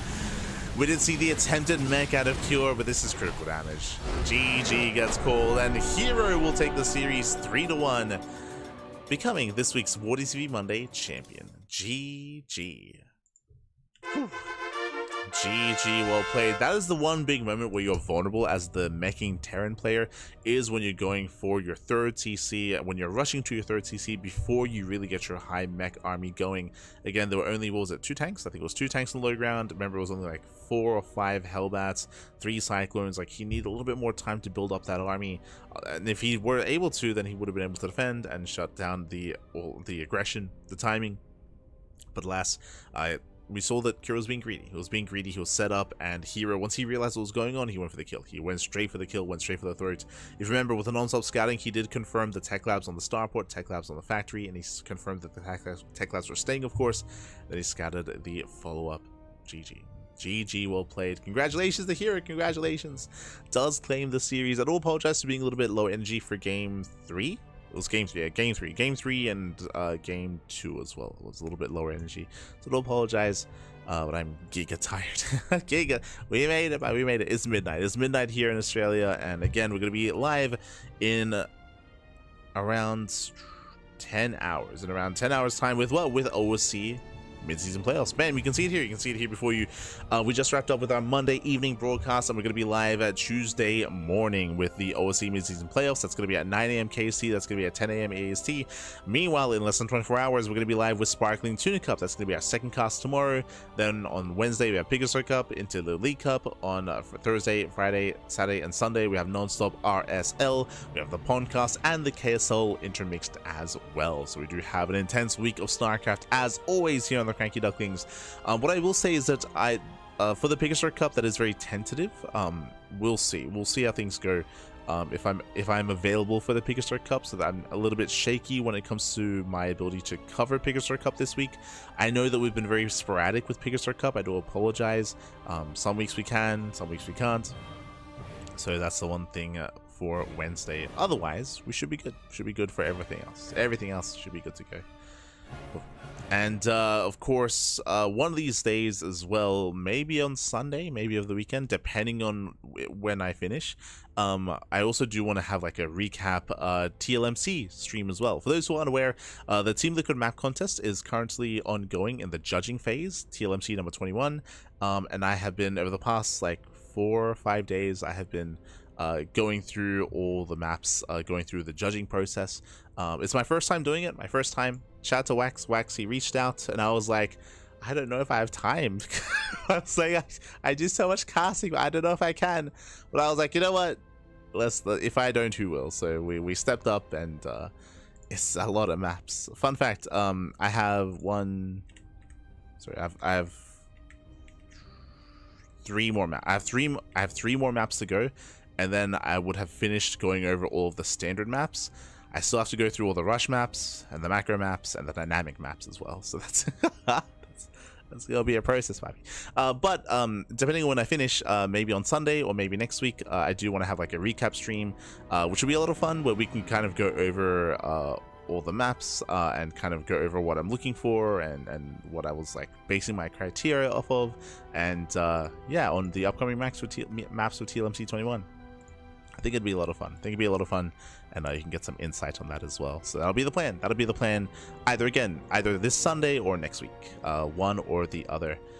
But again, I still have to.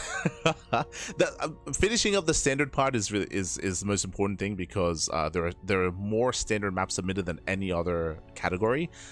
There's only like, how many? There's 1, 2, 3, 4, 5, 6, 7, 8, 9, 10, 11, 12. There's only 12 rush maps. There's like, what, 5 times as many standard maps. There's a decent amount of macro maps, and there's like, what, 6 dynamic maps? Yeah, so it's gonna be easier to get through the rest of it. But yeah, it's been an intense 2 weeks, or 1 week even. It's been very intense. But with that, thanks for watching, thanks for tuning in. We do appreciate it, and I'll see you guys in 10 hours time, in 10 hours for the next cast for some OSC mid-season playoffs, or tomorrow for some Tuna Cup. See you for the 2 of them. Otherwise, thanks for watching, thanks for support. You can follow us on the socials, of course. You can follow us on all the socials, and more importantly, check us out on YouTube. ! Socials in the chat, but check us out over on YouTube, as we do upload on a daily basis. We do upload every single day on YouTube. That's the other thing that I've been juggling: casting, doing TLMC, and also trying to schedule all the VODs on a daily basis as much as I can. So it's been a lot, man. It's been a lot, but we're keeping up. keeping up. So yes, yeah, with that, thanks for watching. You follow us on YouTube. All the VODs are there, so if you can't watch something live, then it's all going to be on YouTube thereafter, so make sure you're a part of that. Otherwise, we'll see you guys tomorrow for some more StarCraft. Do it all over again. And big shout out to Wardy as well, by the way. Wardy, of course, he does host, he does organize this event, so much love to Wardy, especially considering he just got married. Wardy just got married a week ago, over a week ago at this point, so big momentous occasion for old mate Wardy. Much love to Wardy. GG, well played. GG.